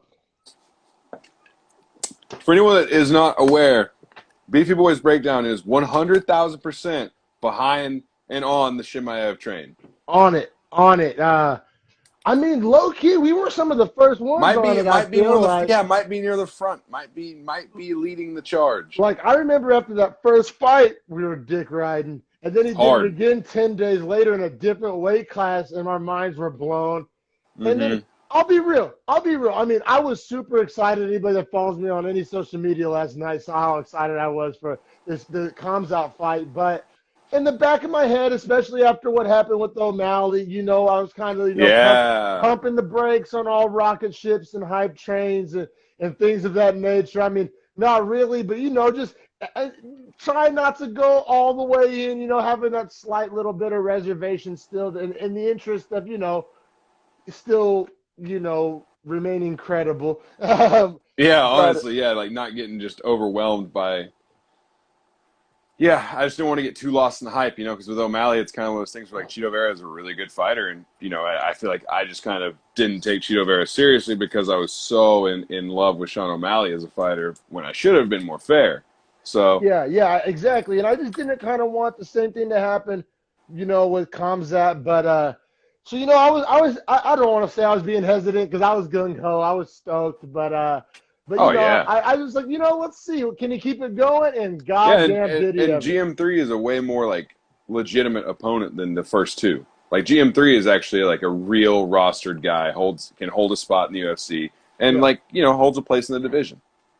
definitely, definitely. So we'll get this main card underway of UFC Vegas 11. I saw Six. some website that I follow was like calling it UFC on ESPN plus 36, and I'm like, no, we're Uh. not doing that. Uh. This is Uh. Vegas 11, cocksucker. But Yeah, yeah, yeah. In the time of quarantine, this is UFC Vegas 11. Because def- when I search hashtag UFC Vegas 11, that's what I find. it comes up. Yeah, definitely, definitely. So yeah, get to this main card. Started off with Beefy Boy veteran Kevin Holland. This is what, our fourth fight of his, or I think Third, so. third. Third, This yeah. was his third win of 2020. I would So also like to note, 6-fight main card. All 6 of these fights pay-per-view level. yeah, These are all fights that like you could find on a pay-per-view. yeah, I mean, they had everything you wanted. They had rankings, they had credentials, they had talent, they had veterans, they had, it That was, hype train, they had hype train, yeah. So, what more can you ask for from a card, man? They dude. delivered. The fact they gave that out, I guess you can't say free. I guess it's $5 a month on ESPN Plus, but still, that's I so, mean, yeah, it was yeah. so worth it. So worth it. Out But of yeah, all my subscriptions I pay, that's probably the most bang for buck I get out of my ESPN Plus. You know what I'm saying? I agree. I agree 100%. Um, It's not even a question for me. But yeah, Yeah, they're fighting at first, middleweight, yeah. 185. Holland was minus 260 and Stewart was plus 220. So Now, Holland big favorite. I was pulling for Holland. I love Kevin Holland. For anyone that is unaware, he talks a bunch of shit in the Yeah, octagon. It is super funny, super like lucid while he fights, which is crazy. Pretty rare to see. And yeah. also, this was my like lock of the week. Like I thought he was just going to put the work in on Darren Stewart, and actually Stewart Darren showed up. Stewart, yeah, Darren Stewart did a good job. I was He fought a surprised. good fight. He fought a really good fight. Round one, it kind of reminds me of what we were talking about earlier with the Tyson Nam fight. Was Holland had more volume, but Stewart landed some bombs. And Like the, Stewart was like muscle hamster, so you know that like when he throws bombs, no, they no, are he indeed was bombs. jacked. He definitely cuts from like 220 for sure. Did you hear what Kevin Holland's grandpa apparently said to him? He said they were talking about the fight, and Kevin Holland was like, "Yeah, don't worry about him. He's just nothing but he's nothing but pressure, just pressure." And his granddad was like, "Yeah, well, you built like a pipe. You know what busts pipes? Pressure." That's hilarious. Yeah, Shout out to all old black grandpas, man, just dropping gems. I fucking love it, like seriously. But but yeah, so round one, I thought Holland had the volume, Stewart had the damage. Would you give round one to Holland? Because I mean, spoiler alert, this ends up being a split decision, and I think a lot of the judges, how it all shook out, kind of falls back to this first round and how you scored it. Because I'll be real, I couldn't really pick a winner. Like I said, I know the scorecard probably says Holland, but if you're watching it, man, fucking Stewart was hurting him a little bit. yeah. I mean, I put 10-9 Holland, That's fair. I but think that's probably what two out of the three judges did. yeah, and But I think one judge I gave it to I only Stewart. went that way simply based on when they were having those wild trades in the start. It was really even, but then in the last 2 minutes, Kevin Holland was actually landing a little bit, I thought, more controlled and better shots just to close out the round. So for as even as it was to start, I thought Holland found a slight edge there at the end.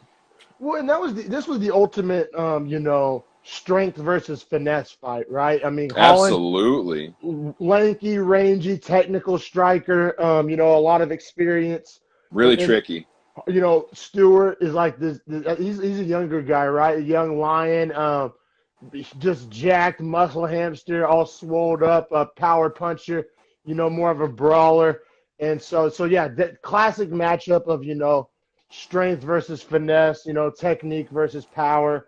Kind of like a little mini warm up for Adesanya Costa, Yeah, I can't wait, man. 1 week out. but so I gave round two to Holland. I'm pretty sure all the refs, or I mean, all the judges gave round two to Holland. I thought round two was pretty definitive, kind of undebatable. Holland had a Yep. really, really crisp, just more crisp striking, more volume. Pretty much more of what you would expect out of Kevin Holland. Yeah, His style. I He agree. fought his fight, which I thought is easy to say cliche and say and throw out there, but another thing to actually execute. And I thought he kept the fight on his terms until the third round. And I let's was gonna talk say, about that. what's funny is the third round is that's Darren Stewart fighting Darren Stewart's fight because Yep. he's this like brawler wrestler, wants to ground and pound, Yep.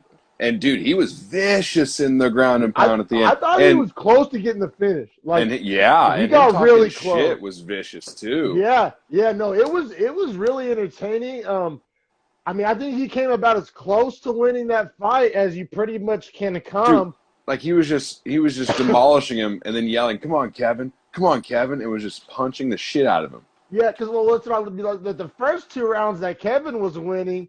He was talking shit. Kevin was talking shit. And Darren Stewart didn't say a word. Didn't say a word. And then in the third round, Stewart was just on top of him, fucking dropping bombs, talking mad shit. It was talking really entertaining. all the shit. It was a really great fight. entertaining. Great fight. Like to open the card on that was great. Yeah, definitely.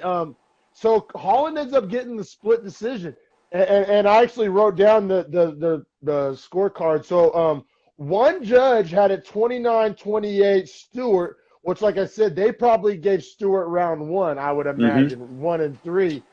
And then the other two, I think, scored it the same as I did, which was the first two rounds for Holland and round 3 for Stewart, with nobody getting a 10-8. And I think that's probably the fair way to score it. So Holland ends up winning the split decision. I think it could have easily been unanimous. That judge kind of did Stewart a favor by giving him round one, but I could see the argument. I mean, round one was essentially a toss-up. I don't think it was like out of line or anything. But it was a great fight. Yeah, it was just I thought for one judge to see it in Stewart's favor, that's probably right.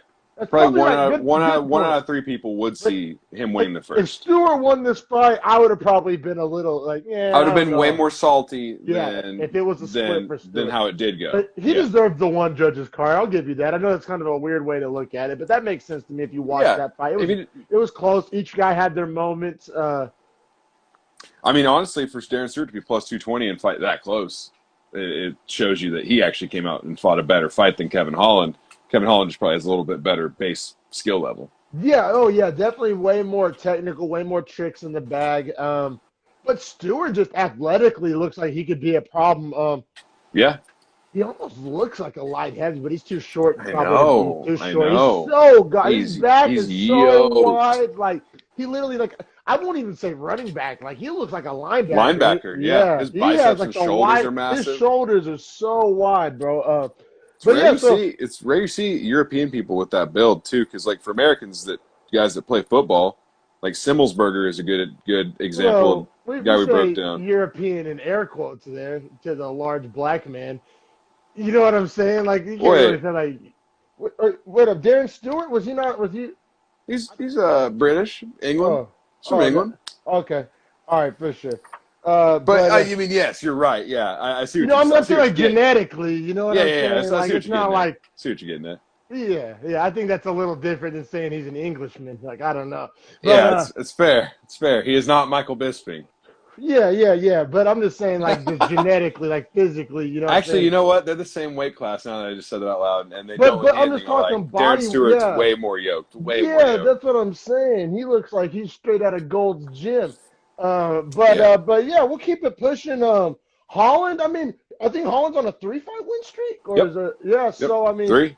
he's entertaining as fuck to watch too. It kind of be hard. It's kind of hard because he wasn't ranked going into this. I think it would be kind of hard to at least not give him 15 after that, right? I mean, I don't know what the bottom end of 185 looks like. I need to take a look at that and before this win streak, I'm pretty sure Holland had a few losses too. So, I'm trying to think. Oh, Derek Brunson was like number 10 when he fought Shabazian. Shabazian was like 12. You know what? I'd like to see Holland Shabazian. I wouldn't mind that at all. That would be good for both guys. Yeah, I wouldn't mind that at all. You know what? I like that. I'd like let's play our matchmaker hat on and or what about Kevin Holland and Khamzat Chimaev? I don't like that for either guy. Kevin Holland called him out. He called him out. I'm glad you brought that up. He's like, I'll fight the Rat, and I was like, ooh, the Rat, that's a good one. I don't like that for either guy. I want Chimaev against. Do you not like it based on? Do you not like it based on marketing, or do you not like it based on like matchup, or like what about it do you not like in specific? If you don't mind my asking. I think Chimaev would just like literally wipe the floor with Holland. I really do. So you think there's like an actual skill level difference there? And then also from a marketing perspective, I mean, if I'm Kevin Holland, I get it. You're trying to, if you're Kevin Holland, you want that fight. Yeah, I don't think he would win it, but I think it would do a lot for his brand. Now, Chimaev, I think he's aiming a little bit bigger. He wants to deal with the bigger rack. You know what I'm saying? He wants a top 10. He wants a top 10. And I think he needs top 10. So. To be challenged or to actually have a fight? Yeah, I agree. And I also think his future's probably more at 170. Helwani said he thinks Chimaev could get a top 5 and have a legit fight with a top 5 right now. Yeah, but so do you think? I think let's not forget that Holland's a middleweight. I think moving forward, Chimaev is going to lean welterweight. You think he goes welter? See, I think he just jumps back and forth between both. You know what? I think that's what he wants to do. But I think for rankings and belt chasing sake, I think Dana's not going to fuck with that idea too much. I mean, I think Dana could be swayed to it, to be honest. It just depends on how much damage he takes. The two belt. Yeah, because and it's how much damage does Chimaev take if he does fight in 2 divisions, you know what I mean? Does that, because fighting at 85, he's going to take bigger shots from bigger opponents. You know what I mean? This is what I'm getting at, bro.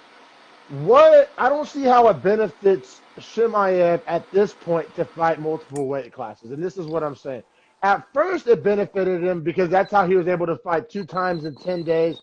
And that's how he was able to get his reputation and build the legend that has become Khamzat Chimaev. But at this point, now that the legend's established, now that he's on the rocket ship, now that, his brand is built, I think that actually hinders his progress towards a belt. Fighting in multiple weight classes. Yeah, you're right. I think it's a 2 steps forward, 1 step back type of situation. No, yeah, the move is actually for him to get the belt at 70 and then call out the 85-pound champion and come up. That's what I think. Or vice versa. Or do 185 so you don't have to do as many weight cuts. But yeah. And he could probably do it faster. And honestly, Usman's a better matchup for him in a one-time than Adesanya is. Adesanya is tough for Chimaev in the sense that Adesanya has great takedown D, and he's great counter striker or just forward striker. And great just movement in general. But Usman wants to grapple, which is exactly what Chimaev wants to do. Yeah, I think Usman has a bigger frame though, which is so weird. Chimaev's 6'2". No, but I don't mean height. Oh, you mean like the stock, shoulders, like Darren Stewart style. Chassis. The chassis. Chassis. Yeah, but yeah, man. We got to talk about Mackenzie Dern and Randy Marcos. We do, because this was really impressive. I don't even want to glance over this. No. Dern impressed the fuck out of me. Dude, she got the follows on social media. I'm looking out for her. I mean, she was ranked 15 going into this. So, yeah. Go ahead. I'll let you introduce him.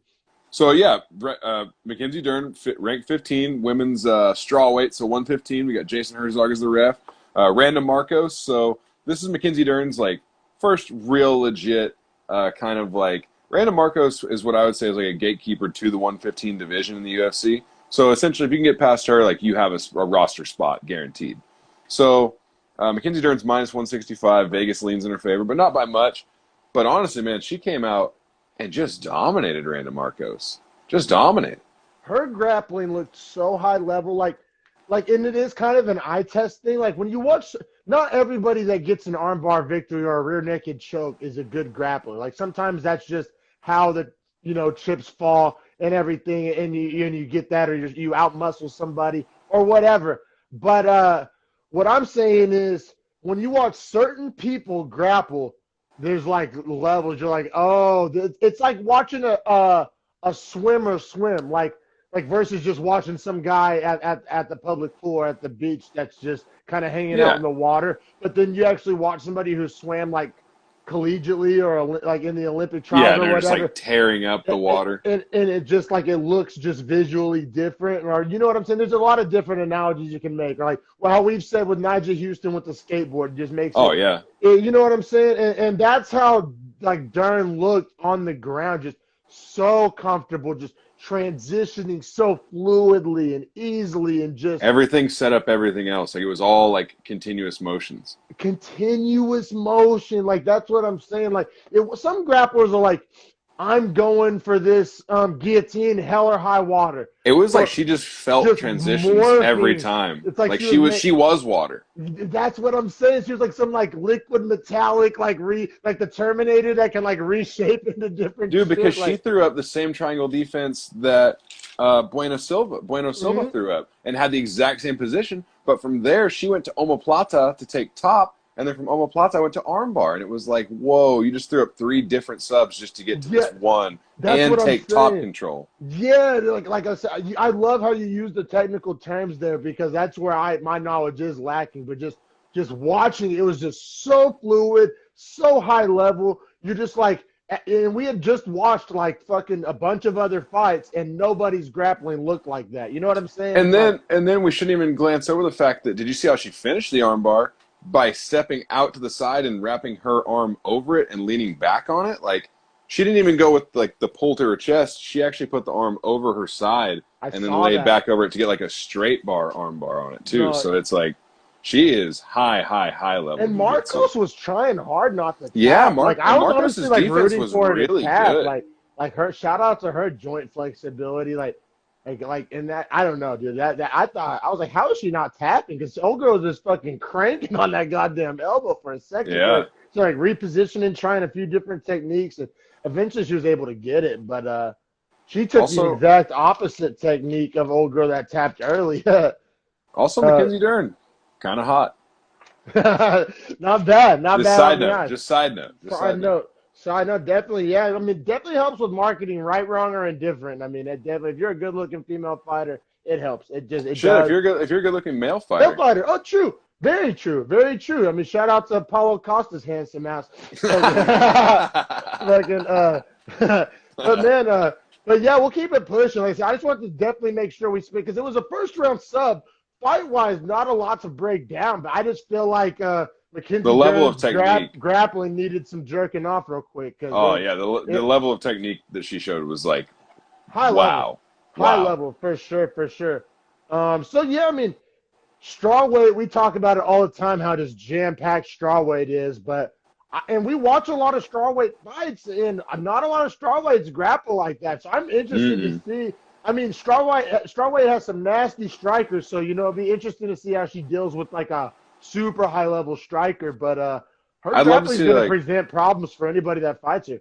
I'd love to see her and this is down the road, probably 2 or 3 years maybe if it keeps going the right way. But like her and like Tatiana Suarez, because Tatiana Suarez is like a super sick wrestler at 115. So I would just love to see. Tatiana Suarez, she was like tweeting at the fight. She was watching, so we'll see if that's something that interests her. She was watching last night for sure. But yeah, we'll keep it pushing to Johnny Walker and Ryan Spann, another DMAC matchup happiness moment. Number 11 versus number 12. Johnny Walker was minus 125. Spann was plus 105. I was gonna say the odds are very even as well. Yeah. Which is, if you're doing your rankings right, is how it should play out.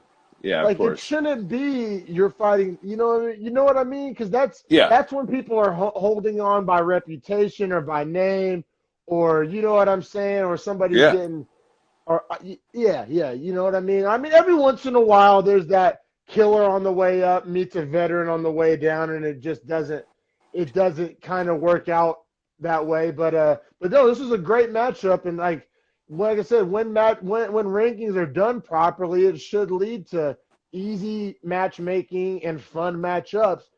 I think if you get the rankings right to begin with, in my opinion. I agree.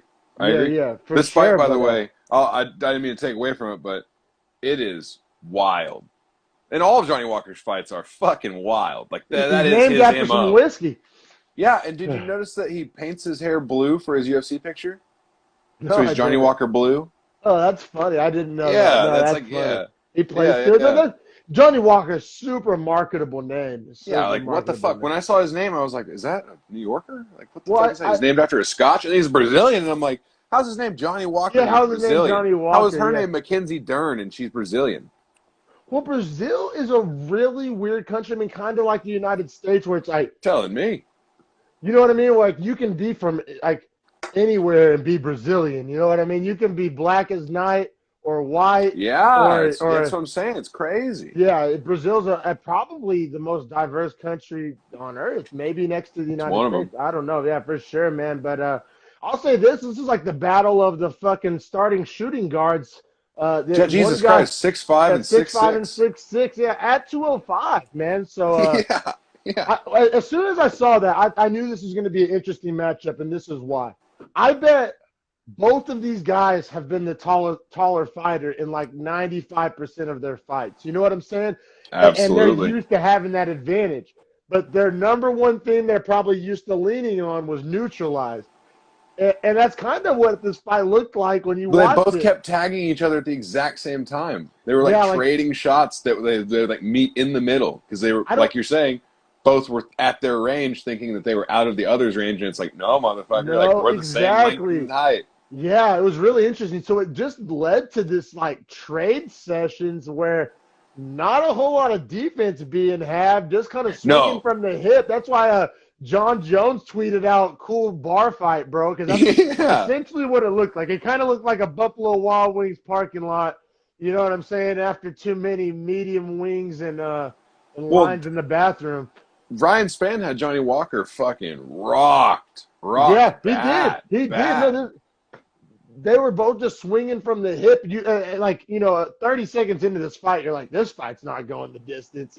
Yeah, yeah, and actually that was my bet on this fight. I didn't pick a guy. I said take the under 1.5 rounds, which obviously hits. This fight ends at like Good before three call on minutes. your end, man. I like it, bro. I like it a lot. At the actually the first 2 weeks of October, I'm gonna be in Lake Tahoe again, and don't worry, we're still gonna do a podcast from there. But I think I'm gonna head over to the Nevada side and play Yeah, yeah, and play play some bets play out there in some Carson. live bets. Yeah, yeah, I think I'm going to, man. So that'll be fun. I'll have to Yeah, fuck get your yeah. advice because you've been on point for sure. You called. See, I guess I didn't pay attention to the details, or just at least I didn't remember that part. You called under 1.5 rounds on this. hmm Great call. What was the number on that? Do you remember what kind of number you? I didn't see the number. No, but I Okay. would assume with this being two finishing guys, that's probably like a minus like 190 minus 200. So like it's not gonna be as good as taking either one of them to win, but it's a way more sure bet in my Yeah, opinion. that's it. Yeah, no, that was a good call. That was a good call for sure. So as you can imagine by everything we talked about, round one TKO by Johnny Walker. Um, but it was this weird scenario, and I want you to Controversial. walk us through it. Walk us through it. All right, so they both like land at the same time and both rock each other, Yes, and then Ryan Spann starts running Johnny Walker down because Johnny Walker slips. They get caught up against the cage. Ryan Spann shoots in on Johnny Walker. Johnny that's right. Walker Johnny Walker leans down and starts landing elbows to the side of his head, Yes. which I thought were a little above the ear. I didn't think because you're supposed to be hitting on the ear or lower. I thought he was Well, hitting that's above the why I ear. said earlier that the whole back of the head shit's like the most commonly broken rule in MMA. Like, people's like that's the super gray area rule for sure. Because Well, yeah, check this out. Here's what's funny. the same ref for Damon Jackson and Mirsad Bektic is the same ref in this one, Murgliata. So he should have the same definition of back of the head. You're right. So it's just weird. It was weird to me that he let that happen. And but they Ryan were super Spann goes effective out. regardless. Ryan Spann was out. Do you think he was out the first time? Because you remember, so after the second one, it was after the second one. But during the fight, whenever Spann shot for that takedown and ate the first elbow, I think it was Felder was saying Felder goes, "Oh, he doesn't like that. You can't stay there." Well, they were saying that they thought he was out the first time. Oh shit! In that but it looked like he was still kind of like shooting for the takedown, kind of, but he was just like asleep on his head, and then he like woke up and got like put out again. No, I don't know if that's what happened, but during the fight, that's what they were like. Felder said he thought that's what like happened. Well, apparently Ryan Spann's cornermen were like running up on the commission and Dana and were like saying that like shit was like illegal. Yeah, like. They were like heated as fuck. Like I'll say, man, in a spot, it's impossible to remain objective if you're in a guy's corner in a fist fight. Yeah, like, of course. It's too primal. It's like I would hope if I was Spann, I would hope my corner did that. You know what I'm saying? But yeah, like, do I think that those were like worth Johnny Walker not winning the fight? I mean, and it was such a chaotic fight. Like, I don't know. I think that like. We've all seen it happen in football games and basketball games where, like, a game is just so physical that the refs are just like, all right, we're going to have this a brawl. Like, you know what I mean? It's going to be a night, boys. It's going to be that kind of game. And I think that sometimes that tone gets set in fights as well because, like, I think that, like, if it's, like, a super technical, like, super precision type of fight, and then some guy starts throwing wild elbows to the side of the head, I think that's more likely to get called. But as John Jones would call it, just like a bar fight, like throw all technique to the wind and let's just go at it. Essentially every position was transition too, because no one ever like held a solid position. I think that factors into it not being called illegal because it was just all hell was breaking loose. You know what I'm saying? That's a good point. Parameters have been established. Nobody had firm control of any one position. So yeah, I think just the chaotic nature of the entire fight led to the ref just being like kind of like a wide receiver and a DB that had been hand fighting all game. Like, I'm gonna let him play. Right. You know what I'm saying? Like, that happens in all sports. So. Even though I've been hard on the refs on some previous ones, I kind of saw where they were coming from on this one. And but needless to say, Johnny Walker gets the win by TKO in round 1. But I mean, fucking A, Spann was a couple shots away from getting the TKO in round 1 himself. Yeah. This fight wasn't leaving the first round. It wasn't leaving the first round, and it was probably more luck than skill as to who won. To be just completely honest, I don't disagree at all. And honestly, Johnny Walker was talking about how he wants to get a shot at the belt potentially. It's like, Johnny Walker, shut up. He's got to win at least 2 more probably to get a shot at the belt. Because if you think about it, he's ranked 11. He was on a 2-fight loss streak. He's on a 2-fight loss streak, and this was, if you ask me, that's not an impressive win. I'm sure his camp would tell me to eat shit because it was a first-round knockout. But it's just, you know what I'm saying? But if I'm Dana, if I'm the matchmaker, I'm like, that didn't wow me. That didn't make me think you're like elite, best of the best. That makes me think that anybody could not. Actually, the opposite. It makes me think that anybody could knock out Johnny Walker on any given night, like even like a scrub with power, because he's gonna like not fight with technique and just allow that type of fight to happen. You know what I'm saying? I wonder how he would do against like Yuri Prohaska. I think that if I was Prohaska, I would decline that fight, bro. Because Prohaska's ranked up at 6 now. Yeah. I would decline it as well. But I'm just saying. I think it's a bad matchup for Prohaska because Johnny Walker is so wild. Yeah, exactly. I think Prohaska was starch, old boy. Ooh, I think Johnny Walker's like. That's another thing too, bro. How are you gonna be 6'6" and be a brawler? Yeah, like, that's counterintuitive. You neutralize your only advantage. And his coach is Firas Zahabi, so you think he'd be way smarter in his fight style. So that's what I don't like. I'll be real. Like, if I was like buying or selling stock on Johnny Walker, even though he won, I'm still selling. I'm selling while it's a buyer's market on Walker because I don't know. I don't see it. I don't see the high level skills. Like I think essentially he's a 6'6" light heavyweight that has pretty much probably leaned on that to get as far as he has. And I don't know, man. He just didn't look very. I mean, don't get me wrong. Sometimes guys just agree to bang it out, but he just didn't. Especially after 2 losses, like he didn't look like a guy that had been in like polishing his skills. You know what I'm saying? Yeah, I mean, I'll be honest. Not big on either guy's stock moving forward. They both seem like No, they're lazy strikers that don't have good defense or good chins they just necessarily. they just seem like they're zigging while the rest of the division is zagging, and I don't mean that in a good way. Like I think Yeah, the I feel division like is kind of heading in a direction that doesn't necessarily suit either one of their skill sets. Like they're kind of it's going and in a we've more talked, technical style. and as is every weight class. You know what I'm saying? We've talked about this before. Like the UFC went from just like being about finding a down motherfucker that's down to bang to like world class precise technique and Like execution. chess match style Yeah, fights. like Adesanya is the goddamn middleweight champ. Like that's the Hmm. precise example of it. You know what I'm saying? I feel like, 10, 15 years ago, that style of fighter would never be the champion of a division. You wanted a big, burly, gnarly, aggressive, you know what I'm saying? Like just crazy motherfucker. Like a smashing machine. Which, speaking of which, Yeah, yeah, exactly. the It's next fight, keep time! moving. Oh man, too Hamzat much. Born Sorry. Chimaev, Uh, 185 middleweight. Fighting at middleweight this time. Was last time at welterweight. He's fighting against Gerald Mearshart. and Hamzat claims to was, be able to make 55 too, right? yeah, yeah. I mean, if my translation of 70 kilos is the same as his, that would be 156, which means he could make that weight. Which, I mean, I can't imagine. I I can't can't imagine. imagine. I can't You fucking know, actually, imagine. what I Like could imagine him and him and Khabib fighting in a super fight. bro. That would be badass. Because Khabib's a thick 155. Yeah, but Chimaev's a way better striker already. You can see that. Yeah, but I'm saying I could see that being a fight that's made. Now, granted, they're teammates and friends and shit, so I don't know if Yeah, they'd be down, but I don't think they would. But I could see Khabib's it. gonna retire soon because he said he wants to retire at 30 and 0. That's right. That's right. That's right. But we'll pass Uh, the torch to old boy Chimaev, man. But we've already spent so much time talking about this, but let's just I reiterate. mean, it's a 17-second fight.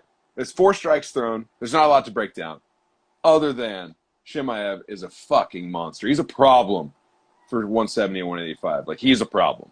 He is going to be a nightmare He's a for those huge guys. problem. I mean, the thing is, everybody wants to.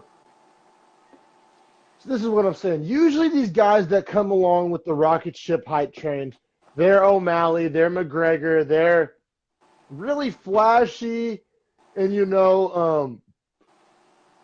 risky type styles, like high risk, high reward type of gunslingers, if you will. And the thing about Chimaev, it's like he honestly kind of fights. I don't want to say a conservative game plan because he comes forward, but he always has that wrestling in his back pocket that you know what I Right. mean? Like if the fight ever gets too close to a clinch or a grappling situation, that's never a problem. And he just has this weird strength, man. And I don't know anybody He's that played. quick, dude. When he threw that punch, he didn't pull his shoulder back. It just snapped out. Like he has legit skill and technique. The kick he threw to start was nice. Like Just anybody that's played sports has met a guy that is like way stronger than like their body type should like allow for.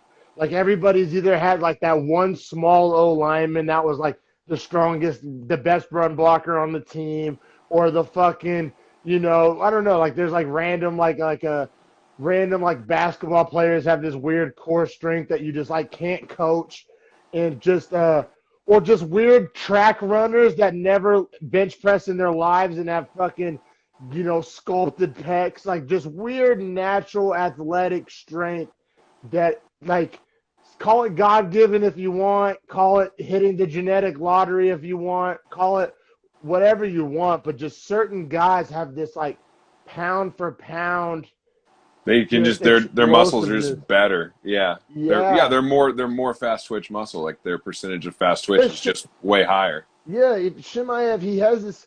He looks strong, but he also looks skinny. It's weird. It's like he kind of has a Diaz body with the small pecs, but he also it's more like hard. It's like harder. You know, the Diaz's Yeah. are kind of just like Yeah. not. It's Dude, kind of softer. he looked fucking thick at 185. Like at 70 he looks a little sucked down. At Yeah, 55 I think he would look damn near dead. yeah, yeah. I don't. I honestly at this point I don't even want to see him fight 55. I'd be Yeah. more interested to see him fight at 205 than 55, honestly. But she I'm doesn't just seem to have interested. interested in that. But I can't think of a guy that's gone in between 70 and 85. That's a 15-pound gap. I guess pretty nice. I'm very interested in that. But I think this new generation of 170 or 170 pounders are almost all like that. I don't care, dude. Usman could fight at 85. I don't care. He easily For could. sure. Covington Um, probably couldn't. Covington couldn't. That's a great point. Which is why I think he's a good 170. I think Hmm. Covington is one of the only true 170ers. Like I think a lot of these guys are like kind of these tweeners like Khamzat, but just without the discipline / genetics of Khamzat. You know what I'm Right. saying? Like Right. I don't know because I think you look at Usman, man, he could fight at 185, Oh, bro. for sure. Like He walks around. He said he can get up to 220 when he's fucking around. that's what I'm saying. And then like Masvidal could easily fight at Hmm. 85. Absolutely. He's definitely a thickie. You know what I'm saying? So yeah, you're right. I think that's actually why Covington does so good at 170 is because he's a true welterweight. Like he's Yeah, he not really is. he's not like Like, somebody that got too big or too old for 155. He's not like a guy that was like a short 185er, so he decided to cut. You know what I'm saying? I feel like a lot like, of people end up in welterweight as like a backup plan or like a kind of like a by default yeah, like a whenever middle he's actually ground. yeah, and he's actually like built for welterweight. Right. Like his cut. Yeah, I bet like 165 would be like his like bottoming out cut. You know what I'm saying? So like for him to be at 170, that's probably really good for him. To be quite honest, like what you're saying is like correct. He's probably a pure welterweight.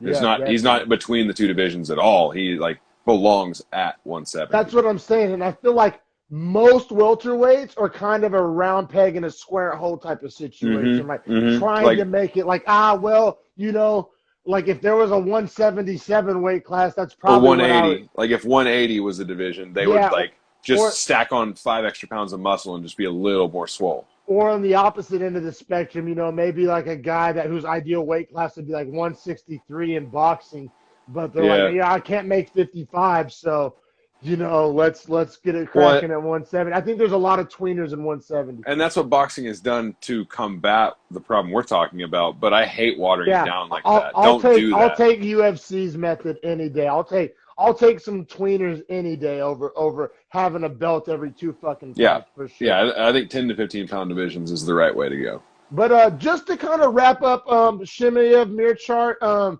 Chimaev was a minus 425, probably the safest minus 425 you could ever bet.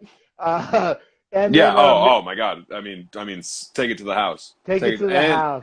and I did have Chimaev by KO or by finish specifically. Yeah, If you were going to bet him, I said take you him could by a probably even finish. get a better number there. Right. Because he would Yeah, have been like a so. minus 300. So yeah, they fought at 185. I really wrote smash in all caps. I He, wrote Smish, brother. yeah, and in fucking, he's been punched once in his last three fights, I believe. I think that's Yeah, a real twice. stat. Twice. Twice in three fights. I think he's like 190 to 3 196. or 196 something to 4 is the in stat. his last three fights. 196 to 4 total strikes. Holy shit! Yeah. Like that's Mortal Kombat perfect. Like what do they call that? Perfect, flawless victory. Flawless victories. And one last note: he's the fastest to 3 wins by like 30 days. I think the next closest guy was like 105 days, and it was actually Johnny Walker. Oh. Coincidentally enough, The but time by which Khamzat has won the fights, like his total octagon time, has to be like under 8 minutes still in 3 fights. definitely, yeah. But yeah, so he's won 3 fights in like 66 days. And like I said, I think the next closest second place on that record is like 105 days with Johnny Well, you know, he Walker. fights again in 1 month against Damian Maia now, right? It's already booked, and everybody was saying that was so out of line. Yeah, and it's like, okay, that was well, so disrespectful to we Mearshart. didn't even break it down. I just realized too.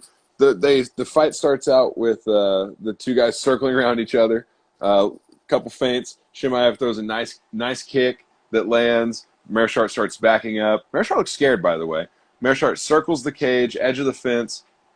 Khamzat literally just lines up throws right. just one right straight down the middle, sleeps him. I mean, fucking cold. Fucking cold. He lands two more. He lands 1-2 on the ground, realizes he's out.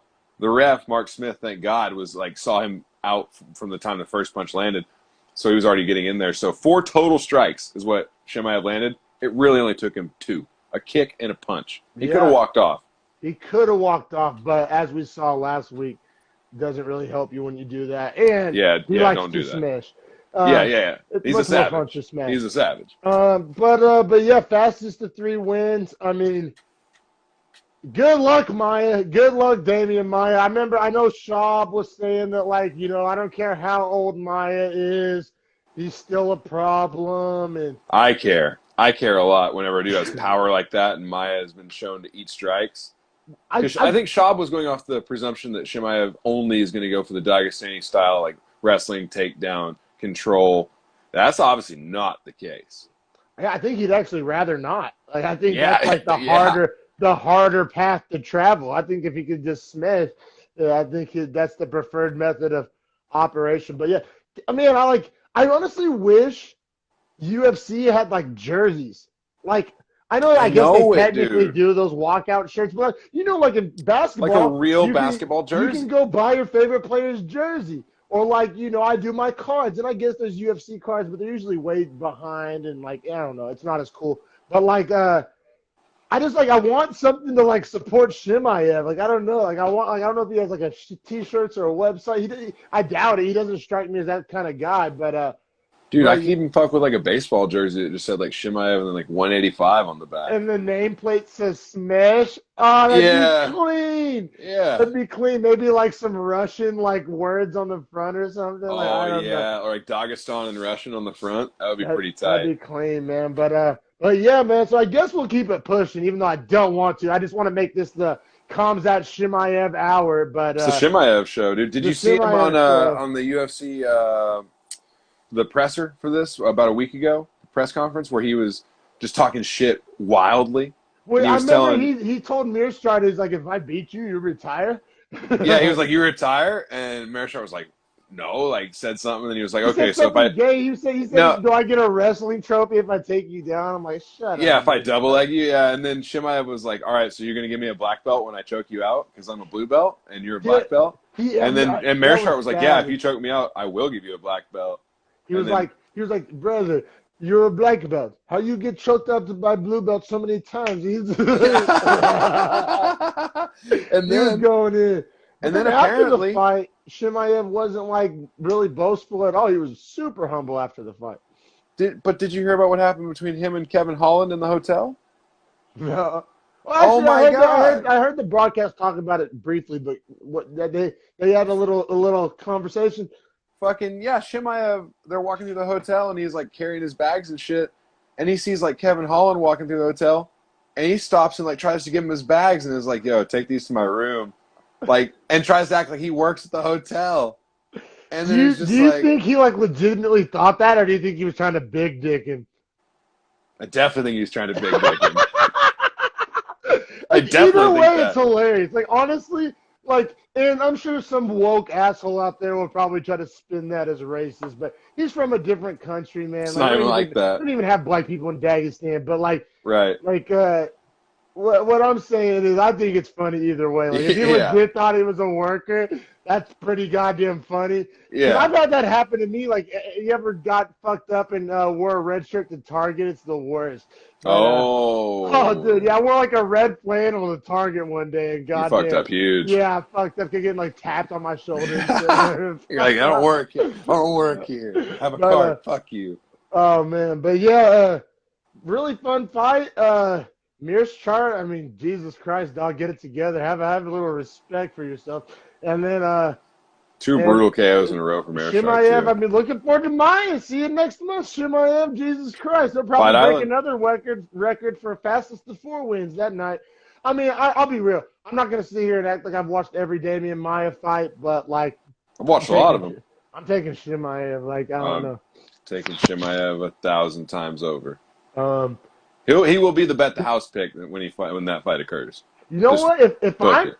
If I'm in Tahoe for that fight, which I gotta see how it lines out. But if I am, dog, I might go bet the house on Chimaev for real. I don't even care if I get a shitty number. Bet 500 to win 100. Fuck it, I'll do it. You're like, fuck it. But all right, I guess let's keep it pushing. I guess we got to. Next fight is honestly dope, though. A lot to talk about this next fight. Is just I actually have a ton of notes for it. Got to get Khamzat's dick out of our mouths real quick. Fucking Donald Cerrone, Donald Cerrone versus Nico Price. Cerrone was ranked 14, probably just based off of rep. Like, I'll be real. As the guy who's always like touting rankings and all this. Shit like Cerrone being ranked 14, like discredits everything I say about rankings because he's on a 4-fight losing streak. All right. Yeah. Like, I don't care. I don't care. I legitimately don't care. I mean, maybe. Granted.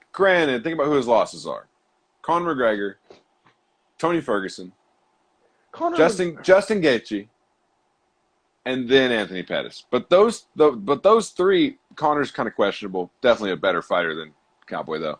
But my point being is that, like, there's 3 top lightweights, and now he's up at welterweight in this fight. Yes, that's what. But the Pettis fight's questionable. That's what I'm saying. Why is he ranked as a welterweight then? If his last 3 fights were at lightweight, and you're giving him credit for these moral victories, like you know what I'm saying. You can find an argument for Cowboy being ranked, but like it's lawyer ball. You know what I'm saying? The fucking wins and losses of it, he shouldn't be ranked, especially at welterweight. If you want to maybe discuss having him ranked at lightweight, maybe, but I still think he deserves that. But I don't know. I just don't like that he was ranked 14 coming off of 4 losses. And Nico Price wasn't ranked, was he? No, he wasn't. And he was a minus 140 favorite, which just proves that he shouldn't be ranked. Like, there you go. There you go, lawyer balling it. Yeah, like, I mean, minus 140 is a huge favorite, but I mean, if you're ranked, shows you're clearly better. Like, you should be 13 if Donald Cerrone's 14. Or just that you should both be unranked, probably. Yeah, right. More realistically. Like, but we'll keep it pushing here. I'm shit on Cowboy enough. I mean, he is a legend. I mean, I love it. It's fight number 36 for Cowboy, another record, I believe.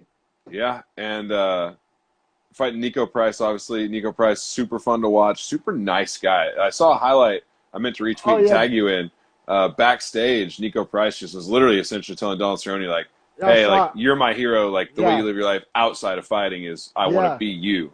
Yeah, no doubt. I mean, not even trying to make light of it. Price was essentially dick riding him. But it was genuine, though. It was genuine, genuine. Like, he legitimately was like, Cowboy like, almost was like a hero. Like, right, yeah, exactly. Like if I met Patrick, if I met fucking Joe Rogan or fucking, Joey Diaz, like, that's how he felt. Like, you know what I mean?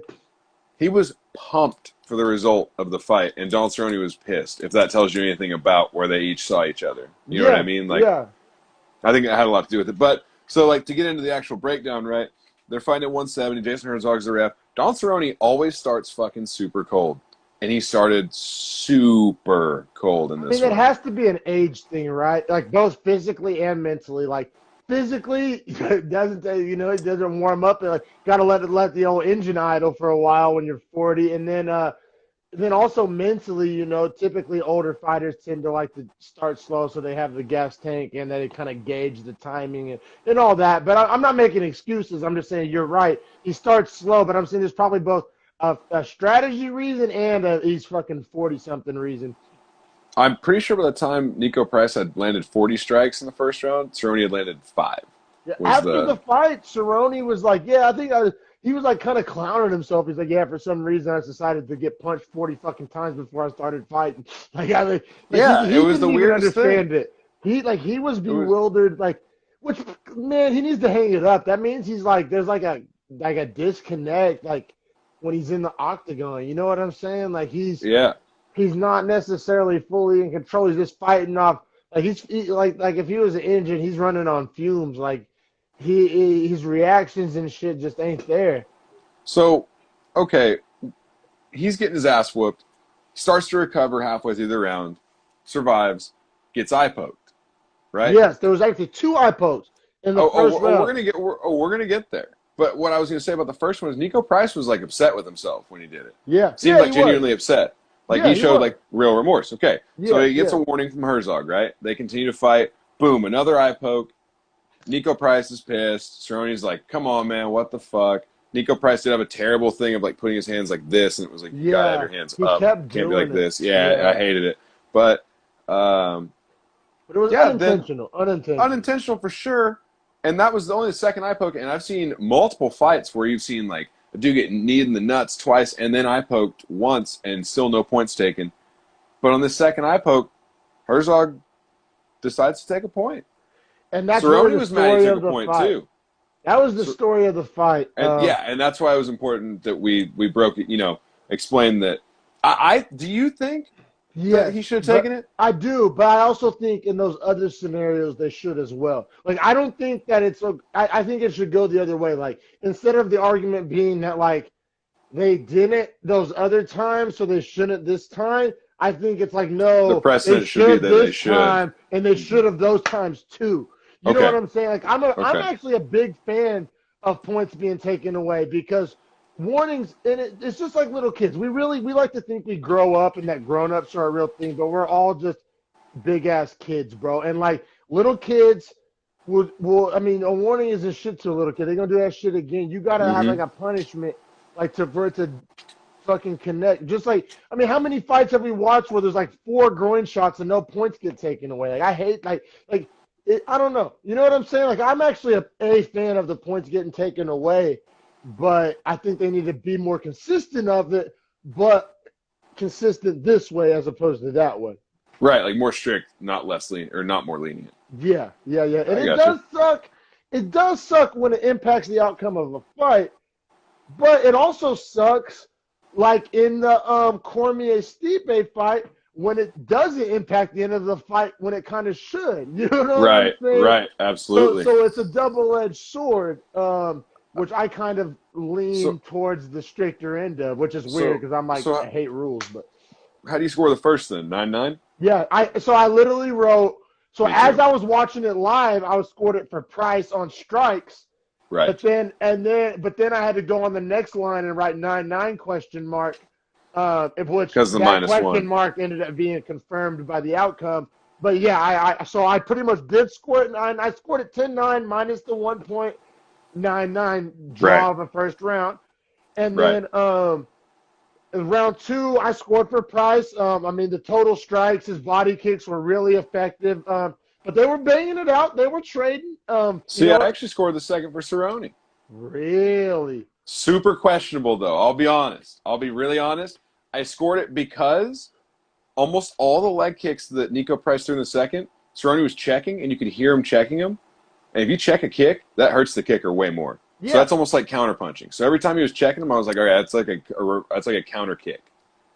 You know what? And I think I've gotten into such. I don't even know if this is a bad habit or a good habit, but I've almost like stopped judging these fights based on like what I think instead of like you try to on like judge what it based on what they think. Yeah.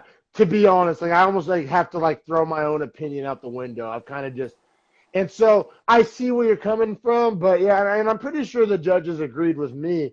One judge agreed with me, 2 agreed with you. Yeah, fair. And then round 3 I gave to Cerrone.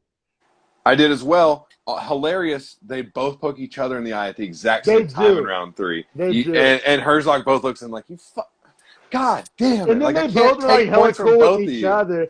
They were both like, it's cool or whatever verbiage. Yeah, Nico Price like looks up, he goes, "You good? I'm good." Yeah, I And love Cerrone's it. like, "Let's do it." Yeah, you gotta love that, man. Yeah, That's they were just tight. They were tight. that's sportsmanship at I its actually I finest. actually wrote "badass fight" as It as was as my badass. note.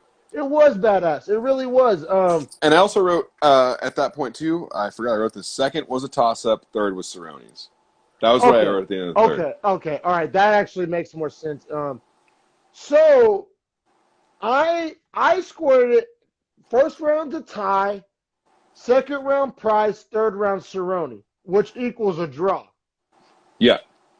And I So think that's how the judges scored it, right? Or how did you so write down the judges' scores? I didn't on this one. yeah, I did. So two judges scored it 28-28, and then one judge scored it 29-27 Cerrone. So one judge scored it like I did. Two judges scored it a draw. Wait, so did 29-27, that means he didn't score the first round as a draw?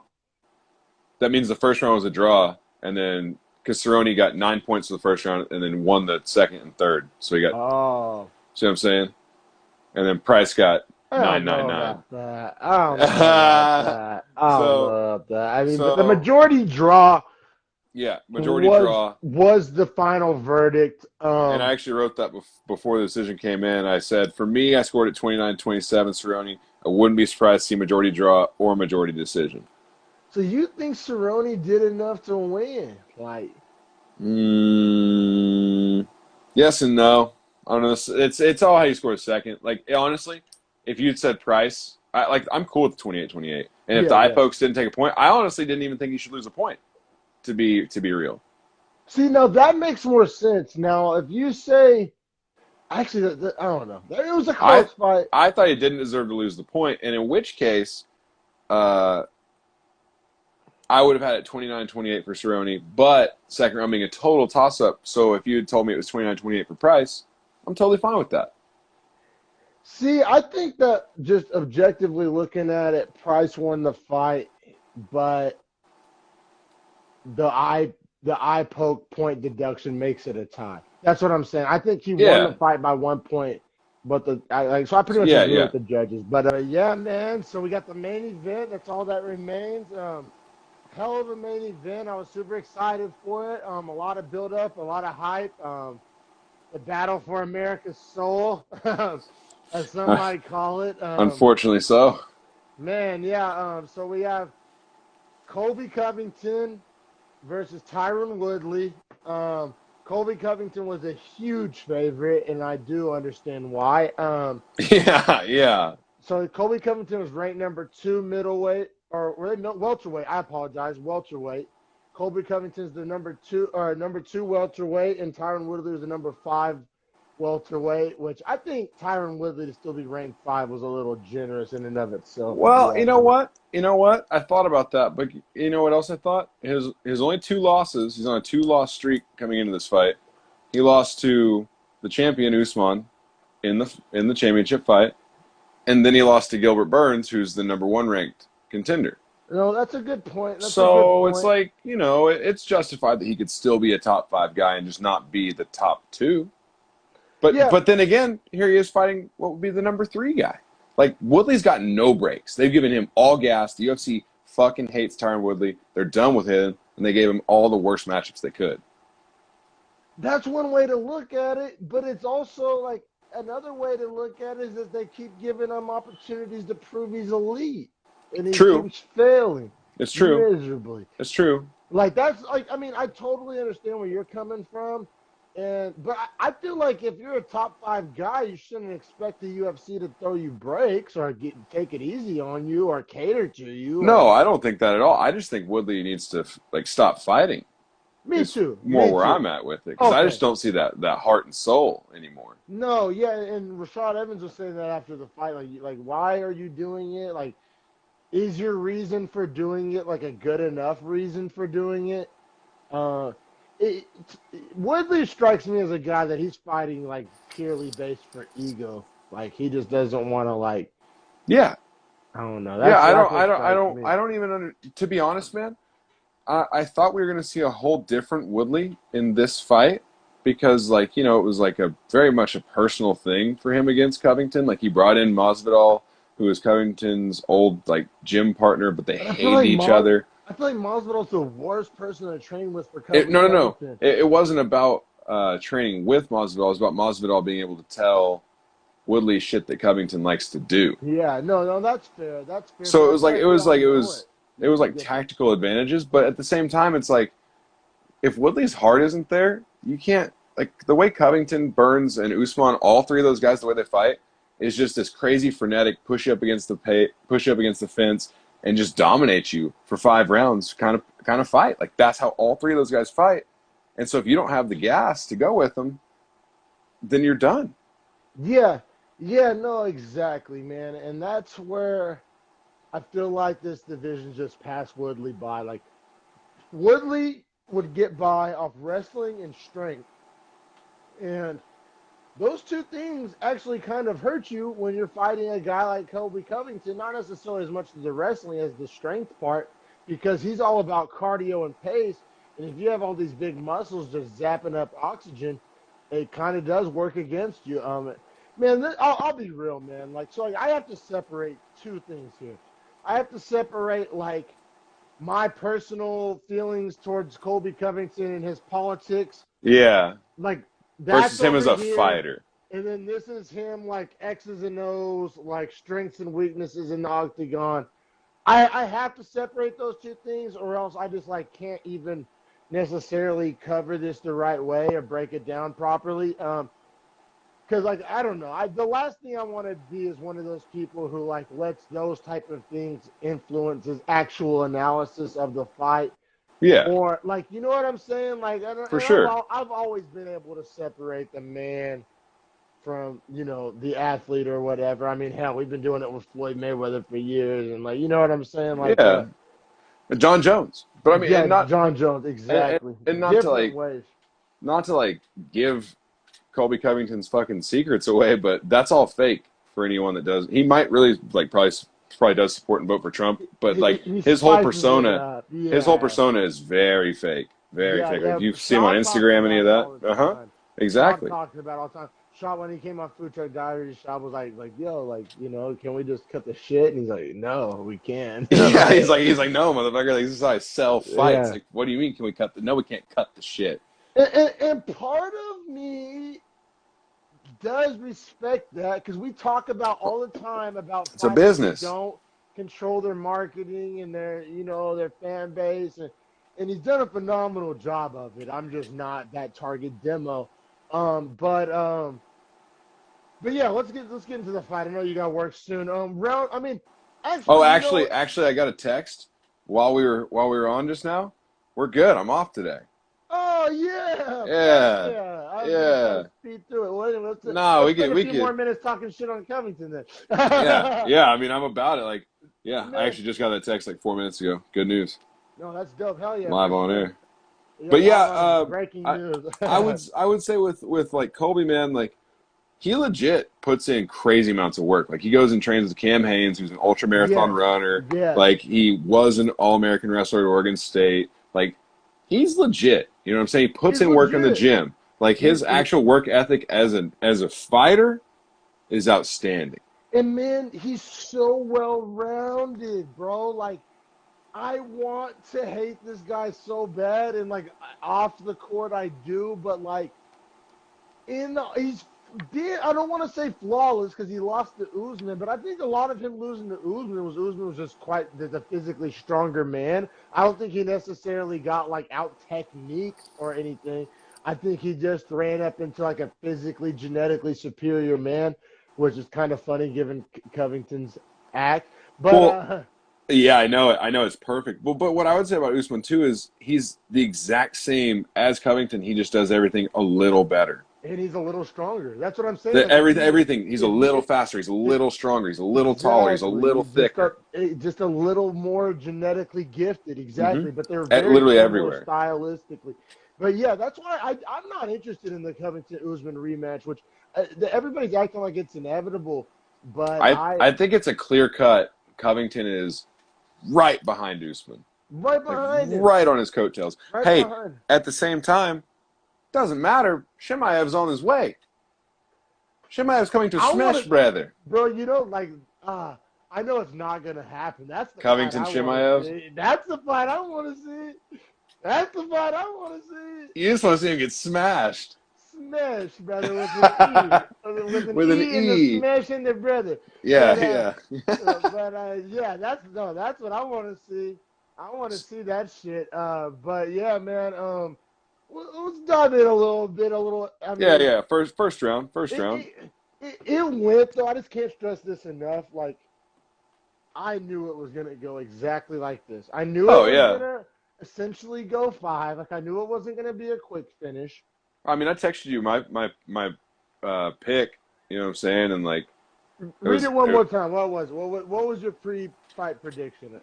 So it was essentially that Covington is the exact same stylistically as Burns and as Usman, and so that he's going to do the exact same thing, which is push Woodley up against the cage, control him in the clinch, work for takedowns, and land strikes in the clinch. And that Woodley's not going to throw anything because he's so inactive now. Spot on. I Spot on. mean, Fucking and crystal then I ball and then over I here. and then I picked Covington to win in a 5-round decision, like 50-45 or 49-46, maybe is what I said. Pretty much me too, bro. Like that mirrors my sentiment for sure. And that's where this was headed if Homeboy doesn't snap his rib, which he did. I don't know if you saw the X-rays this morning that they released, but he really did snap his shit. Yeah, that was so weird. I want to get into that, but I knew exactly how this fight. I knew the only way Woodley was gonna win was to knock him out. The only way, like the for only sure, way, for sure. Like, it was. But he's like scared to throw now. Like, why is Woodley scared to throw, That's dude? the only way you're possibly gonna win, and you're fucking sitting there, pussyfooting around. Yeah, no, for real. I pretty much knew this fight was gonna go down exactly like this. Like I really did. I didn't want to. That's why I'll be real. You know me. You know I love to talk shit on social media. I haven't really been talking shit this week, even though I ordinarily would. I pretty much knew. I didn't want to fucking stick my foot in my mouth. I knew what was up. I really did. It's also Woodley being 38. It's not the easiest cut on earth for him to 170. He's a thick 170, but right? Just way too short. It's a good cut for Covington. Like that's a comfortable cut for Covington. Talked about that and he's 32. It's kind of a fight prime. Built perfectly for welterweight, unlike most welterweights. We just got into that on the last little part on Instagram. Now, I will say, shout out to Covington's toughness. Now that I realize, like in the Usman fight when he fought him, he broke his jaw. Yeah. And kept eating shots on that jaw and didn't say shit. Homeboy Woodley breaks his shit and immediately taps and quits. So some degrees of toughness here we're talking about too. No, Covington, man, that's what I'm saying. You can't knock him. He's mentally tough. He's physically tough. Crazy. His technique's insane. He's just an asshole. Insane. He has heart. He has balls. He has technique. He has fucking athletic ability. I hate it. I hate hearing all the compliments. Scumbag. He's just scumbag. Yeah.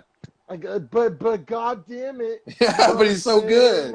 Yeah, bro. Like I'll say, with the exception of knockout power, I don't think he has power really. He doesn't have that top end power. Everything else, but he has unlimited quantity too. Like against Robbie Lawler, he threw 540 strikes. Like holy shit. Yeah, seriously. So he's a Tommy gun as opposed to a Tommy gun versus a missile. Yeah, exactly. So you know what? Round 1 I actually thought was one of the closer rounds. For sure, it was the closest. I thought the takedown for Covington is actually what won him the round. Took the words right out of my mouth, precisely verbatim what I was going to say.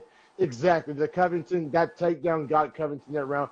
Closest Woodley got to sniffing around. Yeah. No, legit. Round 2, Covington volume.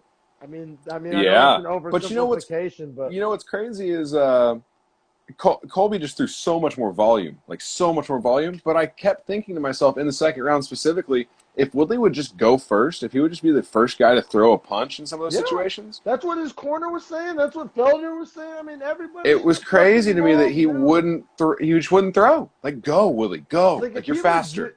He legit should just have, he would have been better off swinging from the hip, just wild man, throw technique out the window, and say he gets knocked out. He would have he got knocked out anyway. I think that he literally should have just bum rushed him because, like we said, usually what's your biggest fear when you bum rush somebody? But they're you going get to get clipped and sat. counterpunched. Mm-hmm. But we just acknowledged that Covington doesn't have elite power and doesn't Right. sit people down really, typically. And he's not a huge counterpuncher. He loves That's to what I'm lead. saying, man. Like it.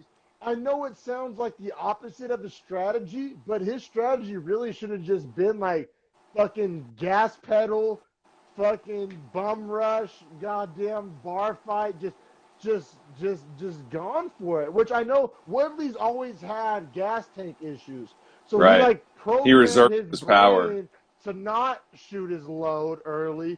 When in really talk, man, like I would have rather seen Covington shoot his load with barrages in the first 2 rounds and gassed out in round 5.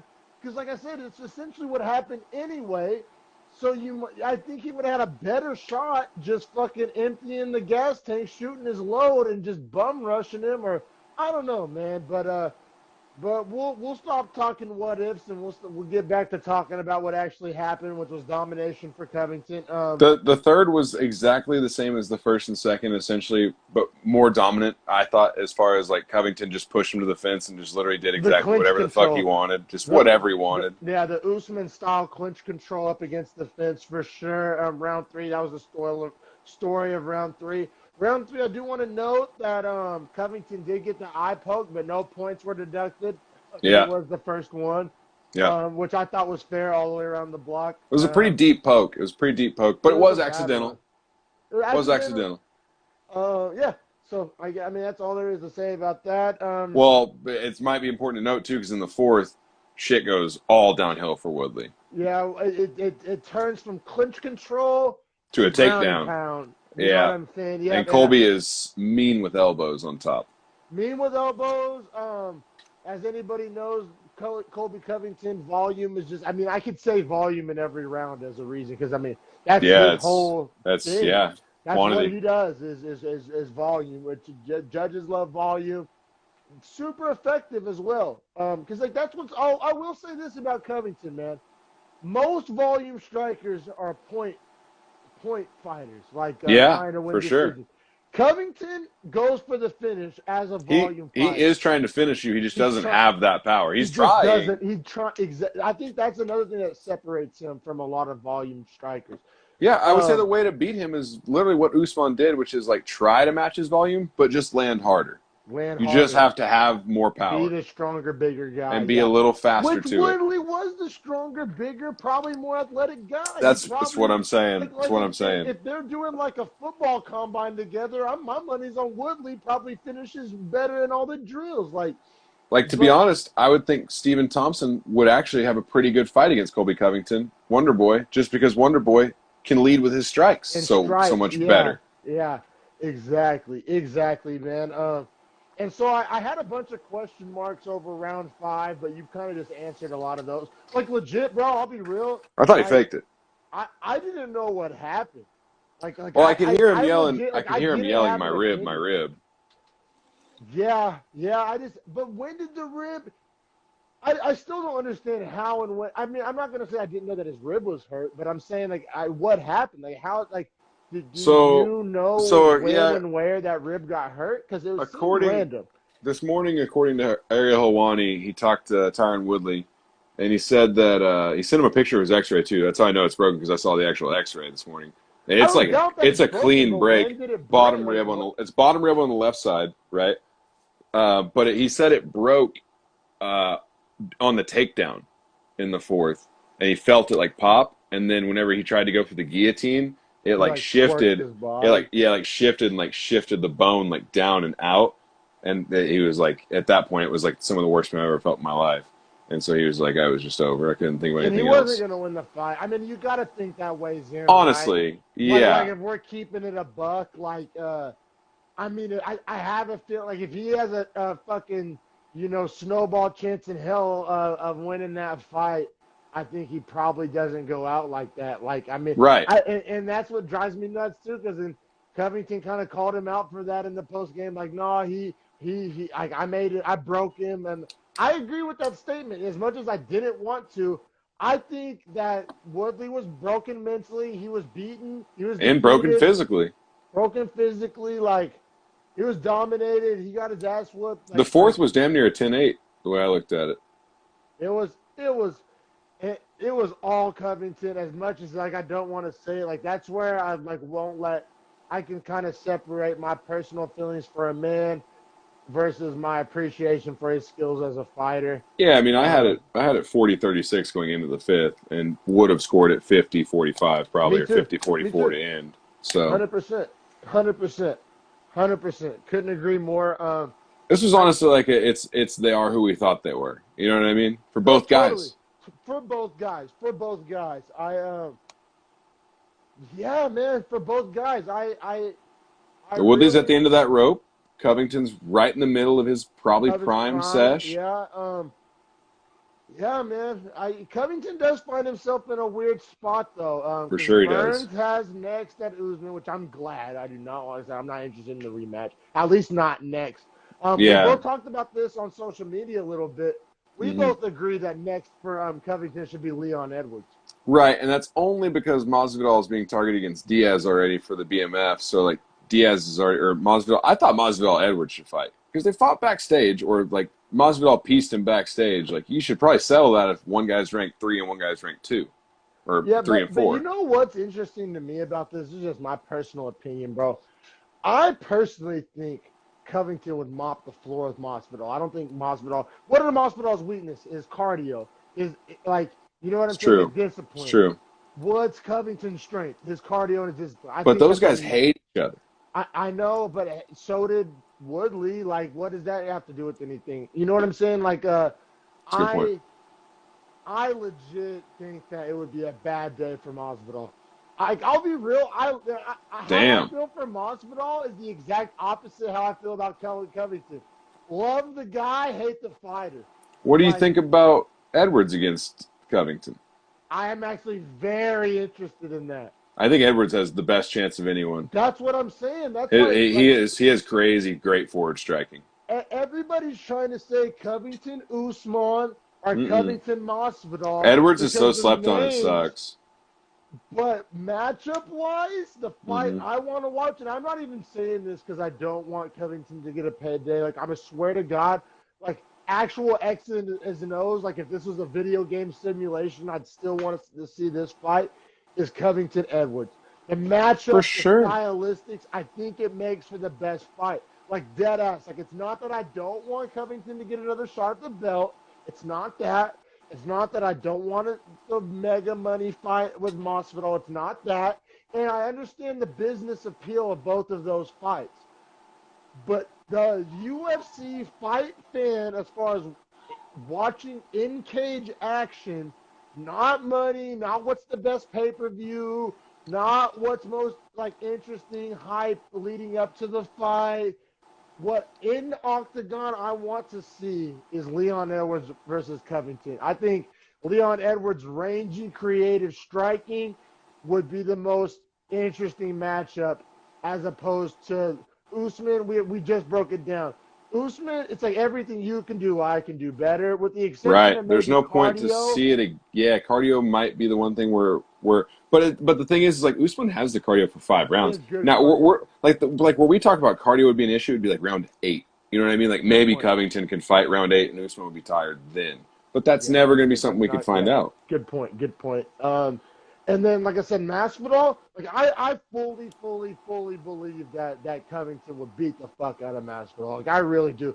Call that a hot take. Call that spicy. That is pretty I fucking spicy, I'll I be honest. I hate the matchup for Masvidal. I think by round 3, Masvidal is like gasping for air, and then it's just deep water time at that point. I think that's exactly. I know. Do I think Masvidal has the puncher's chance in the first 2 rounds? Of course, but and is Masvidal's power way better than Covington's power? Yeah, but I think Covington's Covington. just like a blanket, you know, he just swarms you, just I stays on think you and just I like think deep is all water. over.